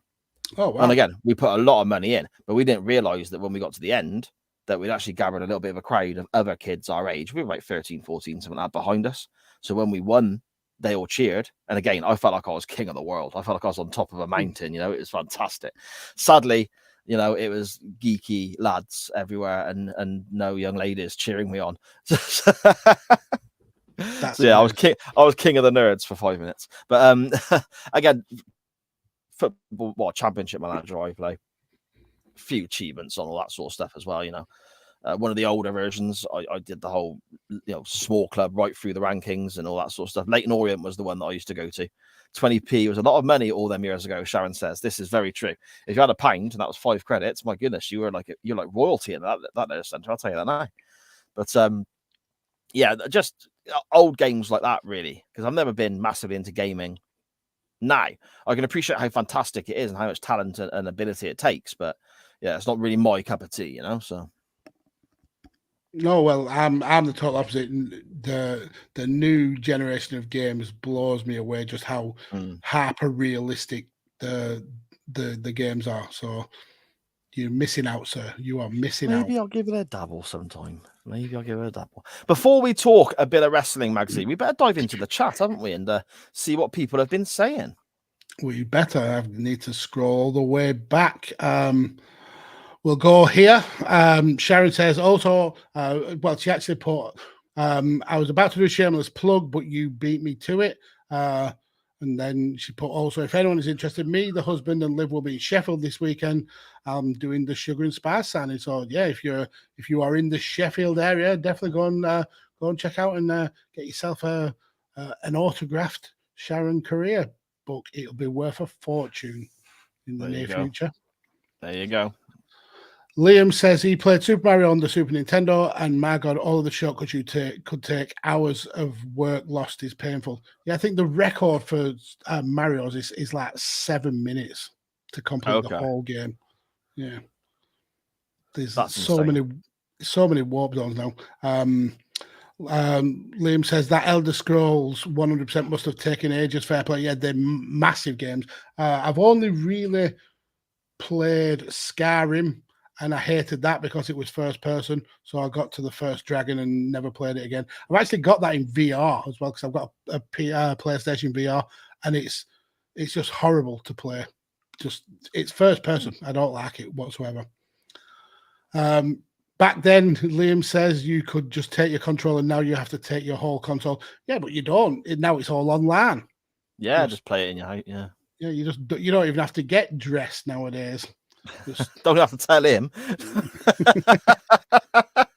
And he said, I said at the time, lol. He says you should play with me sometimes. That will really mess up your eyes. I'm assuming he's talking about you watching him bouncing around, avoiding I'm bullets. I'm good. King Pigs Banner says GTA 5 online is his go-to. Yeah, it was mine for so long, and then I just stopped playing it. I actually bought it for PlayStation 5. I haven't played it yet on PlayStation 5.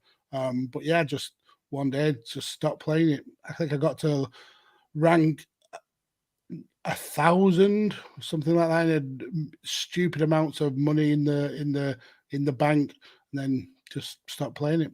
Should log back into it, see how the game's changed. Sharon said, was it Liv? She said she did have some banging cars on GTA. They're all color coordinated as well. She made them all look like same paint displays and all that. So that's awesome. Liam says FIFA 15 was 100% the best FIFA. I don't think I've ever played it. I mean, you get some FIFAs on PlayStation Plus sometimes, but yeah, they just not my cup of tea anymore. Nah, not mine. The last FIFA I played, the pitch was diagonal, and when you committed a foul, if you ran away from the referee, you got sent off. So I just make the referee chase me all over the place. I remember the one, I think it was FIFA, where the ambulance would come onto the pitch and run all your players over. Oh, Magsy with the Monday coughs again. Yeah, you started me off. King Pig Banner says on COD he would spend more time looking at the floor or the sky. I did play World at War a little bit, but yeah, I just can't get hold of it. Can't get hold of that viewpoint.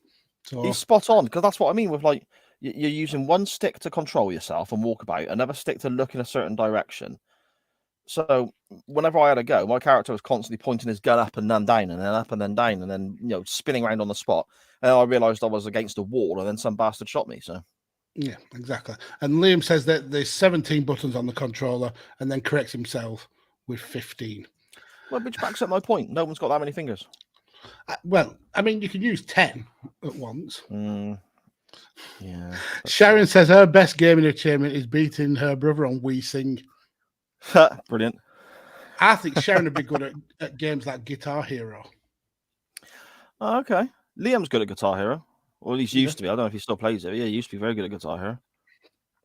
Liam says, whilst he was trained to be a professional, it's about 12-hour day minimum just to have a chance.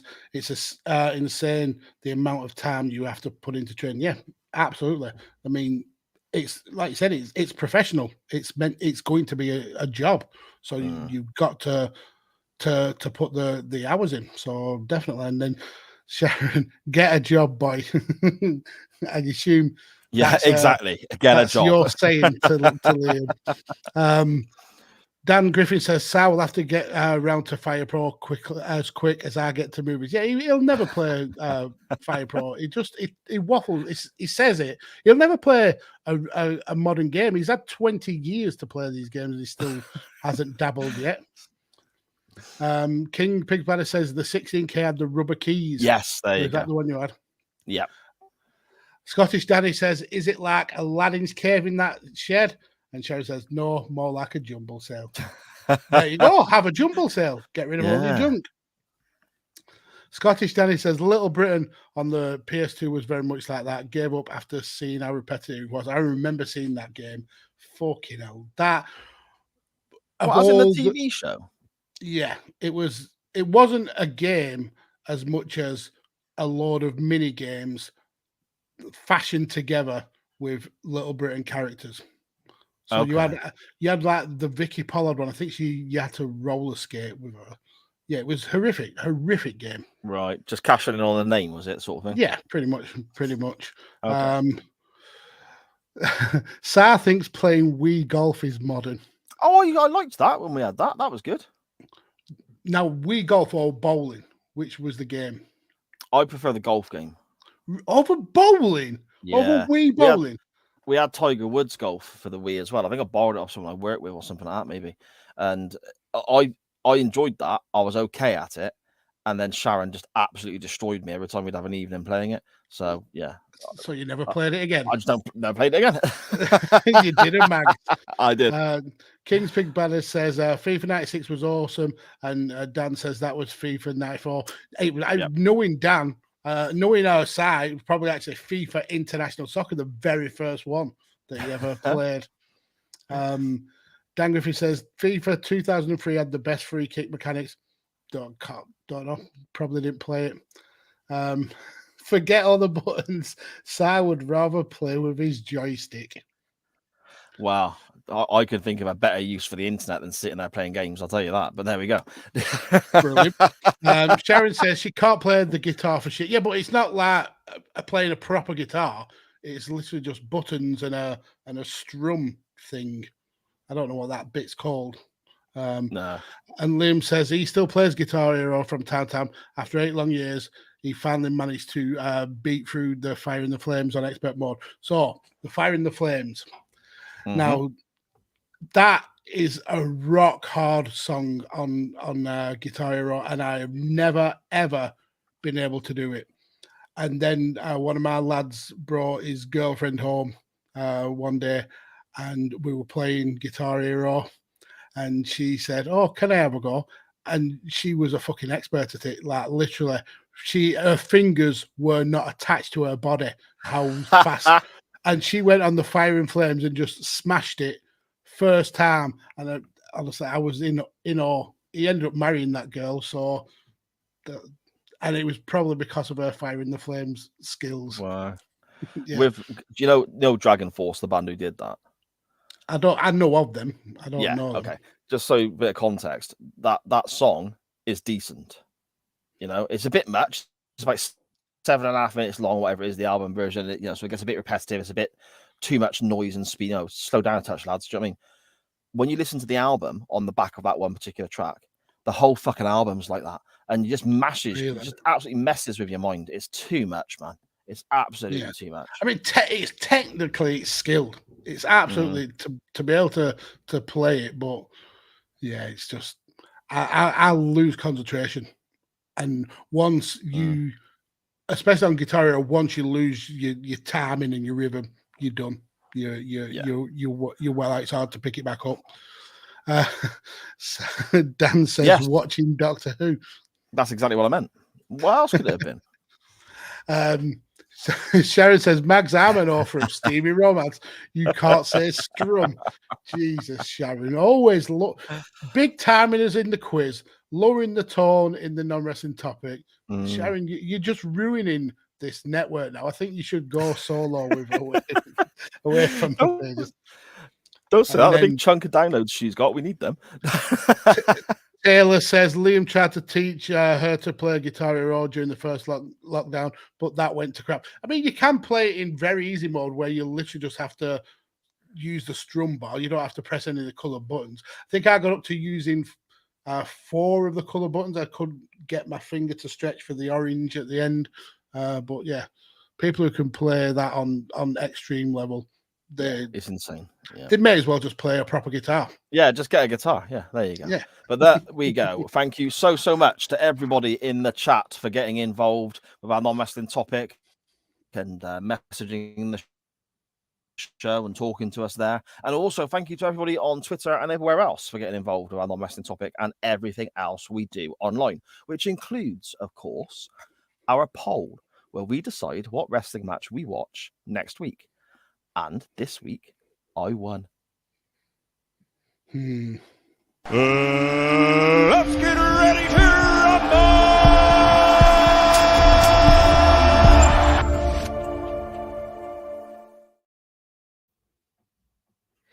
Magsy. Shall we talk some real wrestling? We're going to talk about wrestling, but yeah. None of this flippy bullshit. None of this 17 people stood outside the ring going like that, waiting to catch somebody. No. People trying to convince you that it's a real competition. Okay, so headlock, European uppercut, headlock. Yeah, and if that was in Japan, people would be jerking off over that. No, even Dave Meltzer would have given this a dud rating. Okay, little bit of context for everybody. I put forward a Barry Windham match. And I put it forward because it was easy to link to from the previous show. Now, as everybody knows, or if you don't know where you've been, I'm a little bit of a Barry Windham fan, a little bit of a Barry Windham mark. I'd never seen this before. So after it started doing well in the poll, I turned to my wife and said, shit, if this wins and it's crap, I've completely shit the bed on this because I should have put forward a Barry Windham match that was actually very good because I put forward the unknown here. And then Sharon said, look, sir, get out of bed. I'm going to have to change those sheets because you have shit the bed because it was wank. It wasn't that bad. Mm. It wasn't that bad. It wasn't. It was shit. It was terrible. Well, let's get into it, shall we? And see what you think. The match in question comes from Championship Wrestling from Florida, November the 14th, 1987. And we have Barry Windham, the wonderful, the majestic Barry Windham, defending his Western States Heritage title against an 86-year-old Dory Funk Jr. Well, was he 80? I don't think he was 86 at the time, but he was certainly rocking on age. Yeah, I mean, he was in his late 40s at this point, at least, wasn't he? I think. Yes. Are you familiar with Championship Wrestling from Florida, Mags? Have you seen much of this? Or no, I've watched one of their matches twice. Okay. Is it this match? It's fucking this match. Yes, it's this match. Oh dear me. Okay, so the match begins. And again, this is only on YouTube. It's not on the network, as far as I could tell. So it's on YouTube. The link is there with our Chain Wrestling account at @chain_wrestling on Twitter. You can find the link there if you want to go and have a look at this contest. We have, I mean, Barry Windham. He's been wrestling for a while at this stage, but he's still not headed down to Crockett full time. He's not part of the Horsemen as yet, but he's been around Crockett. He's been around the NWA. He's touring the territories, I suppose. He's learning his trade, even though he has been around enough years to be given a championship title here. It's not a title, even though it says heritage in the name, it's not a title that has much heritage and prestige to it, Mags, is it? Let's be fair. Yeah, and it was made of tinfoil. It was very sturdy. It was literally the kind of belt that you make if you've got your own kiddie wrestling federation and you get cardboard cut out and then glue some tinfoil to it. See, at the beginning of the show, I said it's going to be interesting to see if you're going to look at this objectively and not be a knob. I'm starting to develop. I'm starting to pick up on a theme here as to what you're thinking and how you're going to approach this. I am nothing if I am not petty. Right. Okay. The match begins with a tie-up and then some forearm uppercuts. And then we have an arm drag, and then we have, a few more forearm uppercuts. Now, these looked snug. These looked legit. They looked like they were actually walloping the guys. So for my notes, this is probably as good as it gets. So I've mentioned the European uppercuts. It's very basic. Old school style wrestling, lots of uppercuts, lots of arm drags. There's a hell of a lot of headlocks, just so many headlocks. But there is one part in this very early sequence where there's a hammerlock reverse by Barry, and then there's a drop toe hold by Dory Funk, which then Barry's able to reverse. And I thought that was actually some really good mat wrestling and really good chain wrestling. I was actually pleasantly surprised, and I thought this first couple of minutes I may be wrong. I may have been going into this match thinking that it's going to be terrible and it's going to actually very impress me. And then they do a couple of body slams and they leave the ring, and then they just start again doing the exact same thing, and it's just going back to the headlocks and And then the commentator gets so excited when Barry Windham does a couple of leapfrogs and a drop kick, like it's the most amazing move in the world. Oh my God, a flying drop kick. It was a fucking drop kick. Not even a good drop kick. It was a decent drop kick. Whoa. Fuck you. Hang on. It was a good drop kick. The guy's 6'5", for fuck's sake. He's 270 pounds. He can throw a drop kick like that. It was a decent drop kick. Fuck's sake. The commentator here is obviously doing his best to really sell the product he is commentating on, isn't he? Because at one point, I don't know what he was referring to, but at one point he says that they've got a match coming up that they're going to show us. I've not gone on to see what this is. And he describes it as the best wrestling match of all time. They're showing us on the show. And then he starts talking about this wrestling match like it's one of the greatest matches he has ever seen as well. He gets quite excited, Magsy, doesn't he? He does. He's a solo commentator, but he just doesn't have the wrestling acumen of a Joey Styles to pull off being a solo commentator. He gets very excited. His voice breaks multiple times in this match. It feels like he's never seen wrestling before, and this has just blown his mind. Like, this is the greatest thing I have ever seen. You mentioned there about the headlocks and so on. I do want to point something out about, yes, okay, it was used too much. And I think you got to remember as well, this is 87. This is not 97. It's completely, it's a different style of wrestling, of course. You got to place yourself in that time, and, everything was slower. And even Windham, who... he was a quicker wrestler. He was very smooth at what he did. He was and he would go on into the early 90s and be absolutely superb all over the place. But he's working with a aging Dory Funk here as well. So that contributes, I think, to what happens in the ring, isn't it? Yeah, I can appreciate that. But there is rest holds because you're trying to guard somebody through a match, and then there is overkill in the rest hold. So this match on YouTube has quite a few breaks where obviously they throw to commercials. 3 ad breaks, I think, isn't it? Something like that. Yeah, something like that. Well, the first one, they throw to a break when Barry Windham's got a headlock on the ground, and then when they come back from the break, they're quickly into a Dory Funk headlock and rest hold, and it's just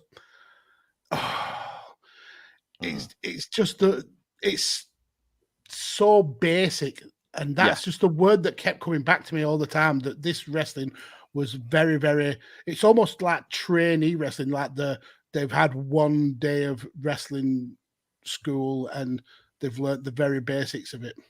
That's incredibly harsh. That's really, I agree that it's very basic and very simplistic stuff you're seeing. But at some points I thought I was watching a Royal Rumble, that it was just punch, kick, forearm, headlock. Okay. Even though it was very simplistic, I think what they do very well. As I said, the forearms, they look fantastic. I mean, you look at some wrestlers now, especially, I suppose, with the invent of HD television and the way people throw right hands and forearms and that in the modern game, you can see the distance between the hand and the face. You can see that. You can see how this looked. What they did very well. We're talking about the very repetitive headlock spots. When you look at the way Windham would use the headlock, he wouldn't just have his arm around Dory Funk's head and like linking his fingers. He was voicing his own arm to make it as tight as he possibly could. And that I thought was a really good take on quite a simple hold. And also credit to Dory Funk, even though the guy could barely move at this point by the looks of it, he applies a front face lock. It's almost like he's going for a DDT, which obviously he's not, but that as well looked legit.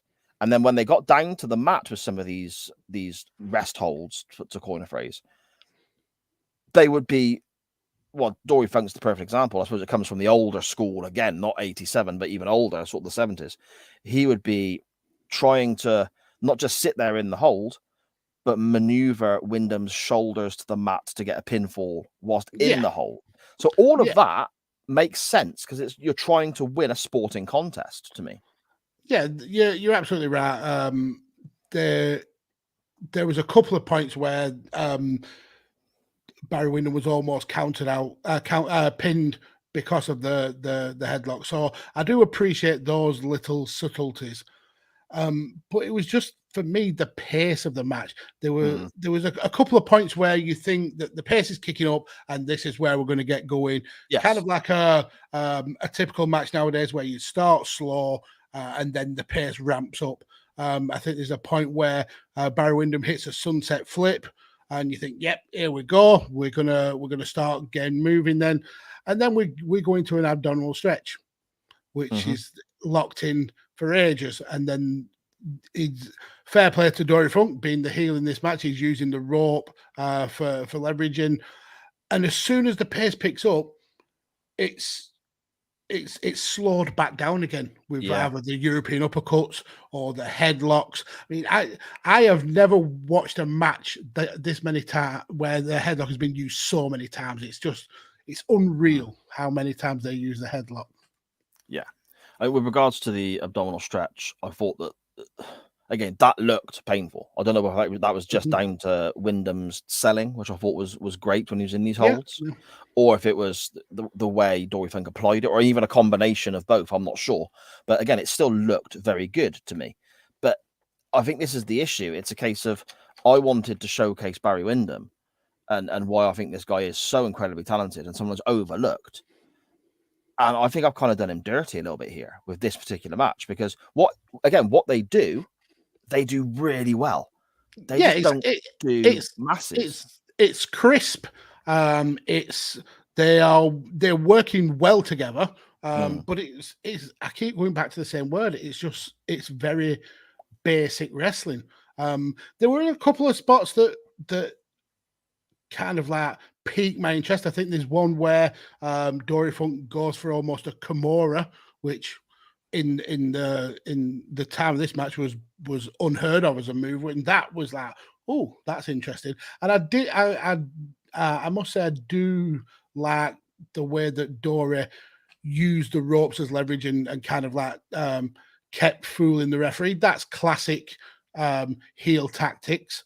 And then there was a spot where Dory goes for another abdominal stretch, and then Barry's able to reverse that into his own abdominal stretch. That was pretty cool. Then Barry, I think this is coming up towards the end. He goes for a figure four, but I was more interested in that because of the way he tried to apply the figure four, rather than the classic Flair style, where Flair would grab a leg and then spin around it and tie up the legs that way.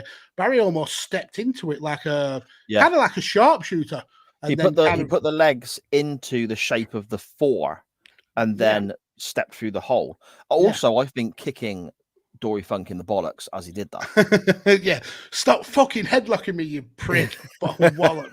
But yeah, the wrestling, it was these like odd spots that kind of kept me interested, but then we had like 18 minutes of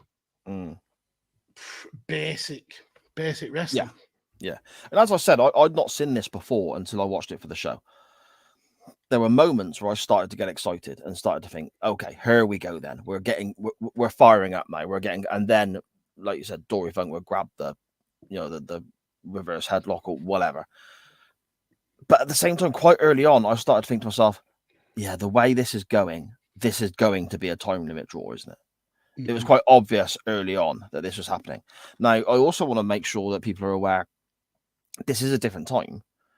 The crowd were massively into this. The crowd were noisy and really invested. And I also, you got to think of the guys working at the time. If they've already got that reaction from the crowd, they're probably ready. Yeah, they're probably thinking they're invested already. Listen to them; they're going wild. Yeah. You only got so many bumps on your bump card. Apparently, is the term people use, isn't it? We got to work again tomorrow night, the following night, and so on. Twice on a Sunday, as the saying goes. I can kind of see how that works. Why it ended up being the way it did. It's the old Hulk Hogan adage of you've already got the money, and if you think you're working too slow down a little bit more. And it's kind of reminds me of the King Jerry Lawler as well, where he could get 3 minutes of wrestling and stretch that out to a 15-minute match. It's that's a skill in itself, I suppose. But it was just boring, basic wrestling. It was. It's a difficult one for me again, like I said, because I can't pick a hole in anything they did. Everything they did was good, but what they did was also incredibly straightforward and simple and unspectacular. I think I spotted maybe one botch, and that was not really to do with them. Barry Windham hits a flying clothesline and then gets a 2 count, but the referee pretty much could have got the 3 count. Dory was late kicking out. And then we get into the last minute and we get the suplex reversals. And that's another 2 count for Barry Windham. And then when we get to the last 15 seconds, you know that the gig is up because they're still in the ring punching the living shit out of each other. And then the time limit goes. Barry retains his title by draw. And then he's attacked by Funk and then drop kicks his way to running away like a little baby back bitch. So yeah, I'm thinking maybe that's something else maybe to add to that. This is a time limit draw on television, and Dory Funk attacks him after the bell when it's already been a draw. Is this just a stepping stone to going on to do more? Is this just part of a story as opposed to, do you know what I mean? Like the showcase at the end, maybe. Yeah. I think so. So. Yeah, fair enough. I suppose then, Magsy, we want to give it a rating out of 10.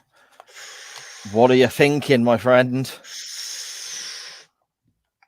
I mean, for all the shit I've just given it kept me at least a little bit invested and entertained. There's some spots in there that I enjoyed. The Kimura was a surprise.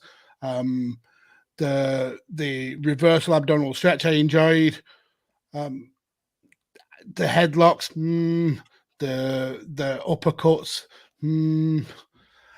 but it was all right. It wasn't a terrible match. It was just basic. So I think straight down the line, it's a 5. Okay. I got a smidge higher. I got 6. Well, a smidge higher. I've picked a 10 because it was amazing. No, it was not amazing, and I feel I've done Barry dirty. I wish I had picked Dan Griffin in the chat. Mags gives 0, so I gives 10. No, I picked this because it linked well to where we were previously. I wish we'd gone for something better from Barry because there is so much better out there, isn't there? I mean, allegedly. Oh, don't be so fucking knob. Okay, okie doke then. Maxie, where would you like to go next week? Okay. Starcade 1985. Barry Windham. No, I'm joking. So, CWF, you like Barry Windham, do you? Well, I'm going to give you all the fucking Barry Windham you can handle. I'm going for 3 Barry Windham matches. You're lying. I am not lying. I am going to pick 3 Barry Windham matches. And it's the time that Barry Windham, that I had the most investment that I've ever had in Barry Windham. Oh, no.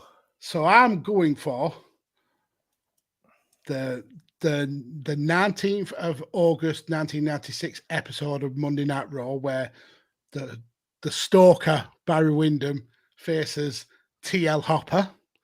Oh, then God. The 23rd of November 1996, where the stalker faces Hunter Hearst Helmsley. And then the 21st of October 1996, when the stalker faces Goldust. They are the stalker's 3 and only Monday Night Raw matches. Don't worry, they're all under 10 minutes. Shock. So yeah, that's the matches I want to go about. You like Barry Windham? I'm gonna fucking overdose you on Barry Windham. 3 Raw stalker matches. This is Barry Windham. Genuinely, is one of those talented guys to ever do it, and we are doing him dirty so bad. I mean, take the fucking thing scrolling across the bottom off now. Come on. No, and before we go, you're reading that out.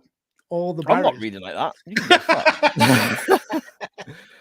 Fucking hell. So the Triple H one, Magsy, what was the date of that one again? Sorry. So he's faced TL Hopper on the 9th.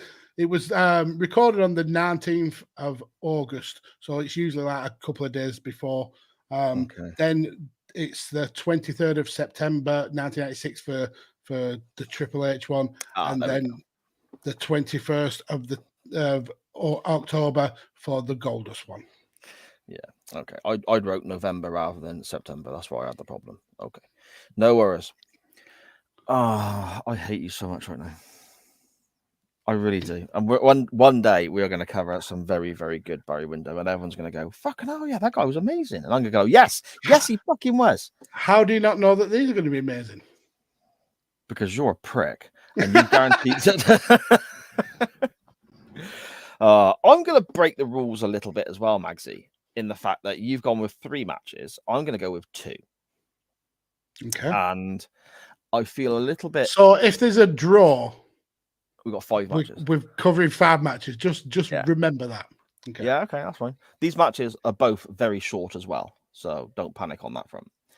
And I'm going to go back, but don't start going, oh, God, no, like you normally do. But I'm going to go back to the mid-80s with one person in mind. Now, we lost the Iron Sheik in the last week or so, didn't we? He passed away and obviously was quite the character on Twitter, quite the character in the wrestling world as well, and was involved in some pretty spectacular memories and storylines and so on, especially like the beginning of Hulkamania and all that sort of stuff. Hogan's first title win, not the beginning of Hulkamania, obviously, but Hogan's first title win going into the first WrestleMania time and all that sort of stuff. So I wanted to basically just link to a bit of the Iron Sheik's work, thinking we could also then have a laugh at some of the tweets that he's put out in the past. People can send in their favorite Iron Sheik tweets and all this sort of stuff and memories from, you know, the sillier gimmicks he did later in his career as well and all that sort of stuff. Because let's be honest, I don't think there's a single person listening to this podcast or in the chat now who hasn't at least smiled or chuckled when reading something from that guy's Twitter. Yeah, and he's given decades of entertainment. Yeah. So I thought it'd be quite nice to do something like that. Then I thought I got a link to it. So the link is relatively straightforward. And again, I'm looking at the length of these matches. I'm putting the 2 forward because just talking about one they're not very long at all. So the link is Barry Windham for the first match. And we can link to the Iron Sheik via Barry Windham because the Iron Sheik and Nikolai Volkov wrestled the US Express at WrestleMania 1. Okay. And that the US Express was Barry Windham and Mike Rotundo, who, by the way, were using Real American as their entrance theme. Hulk Hogan nastily, horribly stole it from Barry Windham. And that's where the Iron Sheik wins the WWF Tag Team titles at WrestleMania 1. Again, very short match, but interesting time. You got Windham, Mike Rotundo, who would go on to be IRS, obviously. You got Nikolai Volkov, the Iron Sheik, and so on. Madison Square Garden. And all that stuff. But then I also thought, well, if we're looking at a Sheik match, and that one is quite short, why don't we then look at him dropping the belt to Hogan as well, and how it all kicked off, and how it started, and how he was the big, nasty heel that helped create that moment, shall we say. So those are the 2 choices I would like to put forward. Hulk Hogan winning his first WWF World title from the Iron Sheik, and also WrestleMania 1, Iron Sheik, Nikolai Volkov versus the US Express, I believe they were called, Mike Rotundo and Barry Windham for the WWF Tag Team titles, Mags. I mean, if you love Barry Windham, you're going to get more of him next week, whichever way you vote. There we go. It's going to be a fun show no matter what, isn't it? Let's dive through the chat quickly before we disappear. Dan Griffin in the chat, 50-50, let's go. My goodness, what would that be? 5 matches. To be fair, though, if we did that, you say all 3 of your matches are less than 10 minutes. Both of my matches are less than 10 minutes. It won't even take us an hour to cover. So, fun fact, I actually wanted, because my favourite Barry Windham moment is when Stone Cold Steve Austin calls him out and says, we all know it's just fucking Barry Windham with a mustache. And that actually led to a couple of matches between Windham and Stone Cold. Okay. But he fought. The only televised match was between the two was on Superstars, and that was the 19th of November, 1996, and the WWE Network uploads actually end in September of 1996, so we couldn't actually watch that match. But yeah, that's the match I wanted to cover. But I thought I'd overload you with Barry on man. Anyway, let's go into the chat. Dan Griffin says he'll be helping out in Sheffield because the dirty joke potential is so high. And Sharon says, yes, Dan, I can't freaking wait. Rocking up late as usual, Graham, and his findtheinvisiblecow.com, which we still dare not click on whilst the show is live. Yeah, a bit scared of that one. Yeah, Steve O says he bets that this match was still better than most 2011 WWE matches. It's on a par. It's on a par, Steve O. I'll say that. Mags gives it a 0. Sa gives it a 10. No, I was playing Sa like a fiddle. It wasn't the worst match, but it certainly wasn't the best. It wasn't the best. It was not the best, definitely not. King Pig's Bladders wants the triple Barry, the Stalker. So yeah, we'll have that. I would be happy for that. Dan says he wants to vote for that just to ruin Sa's Monday. The guy has come on and opened his heart and said last week he had a wobble. Do you think he's going to rock up to next week's show knowing that we're going to abuse his favorite ever wrestler because he's come dressed in camouflage with a mustache and wrestles a plumber who has a cloth in his arse crack? That's gonna break Sa. So you might explain that is absolutely brilliant. you might just want to think about your votes and Sa's mental health. So Total Steve says a 6-hour show next week. Jesus Christ, I fucking hope not. 6 hours of fucking Barry Windham, bollocks to that. And Dan Griffin, 50-50, let's go. I might have another breakdown. I might schedule another breakdown for next Monday. Let him watch 3 Stalker matches and then message him and say, yeah, I'm dipping this week. That might be the thing I do. Either way, I'm not saying this is going to happen, but either way, I can link to Barry Windham again next week after this. So I can pick some good Barry Windham. Ric Flair, Battle of the Belts. There we go. We'll see. There we go. Anyway, we'll see. That's the chat all caught up with. Fantastic stuff. Yeah, you guys have been amazing again, as always. You just so good to have your support, especially as Sarah said, we had a bit of a wobble last week, and it's good that we know we've got this massive support network behind us, and yeah, we massively appreciate you all. Yeah. Indeed. Thank you so much to everyone in the chat. Thank you to everyone on Twitter. Thank you to everyone who messaged the show, gets involved in the wrestling topic, votes in the poll, all that great stuff. As always, you are amazing. We love every single fucking last one of you. Magsy, where can people find you and your good chickens online? So you can find me on TikTok at PodFarmerMags, but you can also check out Barry Allen, Barry Brett, Barry Bronze, Barry Buchanan, Barry Cannon, Barry Cooper, Barry Darso, Barry Delaney, Barry Douglas, Barry Gaspar, Barry Good, Barry Hardy, Barry Hart, Barry Horowitz, the king of the Barrys, Barry Houston, Barry Lawrence, Barry Malone, Barry Miller, Barry Orr, Barry Orton, Barry Petrowski, Barry Wright, Barry Sagittarius, and that wasn't a misspelling, that's exactly how he spells it, Barry Schmidt, Barry Stevens, Barry Wolf, Barrymore Barlow, BPA Barry, Bruiser Barry, Dan Barry, Michael Barry, and Soldier Barry. But definitely don't go and check out Barry Windham. Fucking prick. Anything I am involved in, as always, you can find on the network that carries this show. So that's at SJP World Media on Facebook and Twitter and all your podcast players, platforms, and providers. Make sure you are giving us a follow, a subscribe, all that great stuff. Hit the little notification jobby so you get notified of whenever any shows go live, because there is more and more coming all the time. And also on your podcast players as well, make sure you're subscribing leaving us a review there. So, you know, when new episodes drop pretty much every single day on the network with all the different topics we cover, including loads of TV, the football coverage starting again soon, the Book World podcast with my good lady wife, Sharon, just so much brilliant content all the time on SJP World Media. Make sure you're checking it all out. But most importantly, you can follow this show and get involved in the non-wrestling topic, the poll, and all the other CWF goodness at @chain_wrestling on Facebook and Twitter. I have had an absolute blast this evening. Thank you so much, everybody, for joining us. Apologies again for last week, but this has just made me feel fantastic. I'm really glad that we have the family that we have, Magsy. And family is the right word, I think. Yeah, absolutely. I'm off now to go and fantasy book a 33-man Barry-only battle royal where Windham will fucking win. I'll speak to you next week, my friend. Barry Windham is a skid mark on the underpants of wrestling.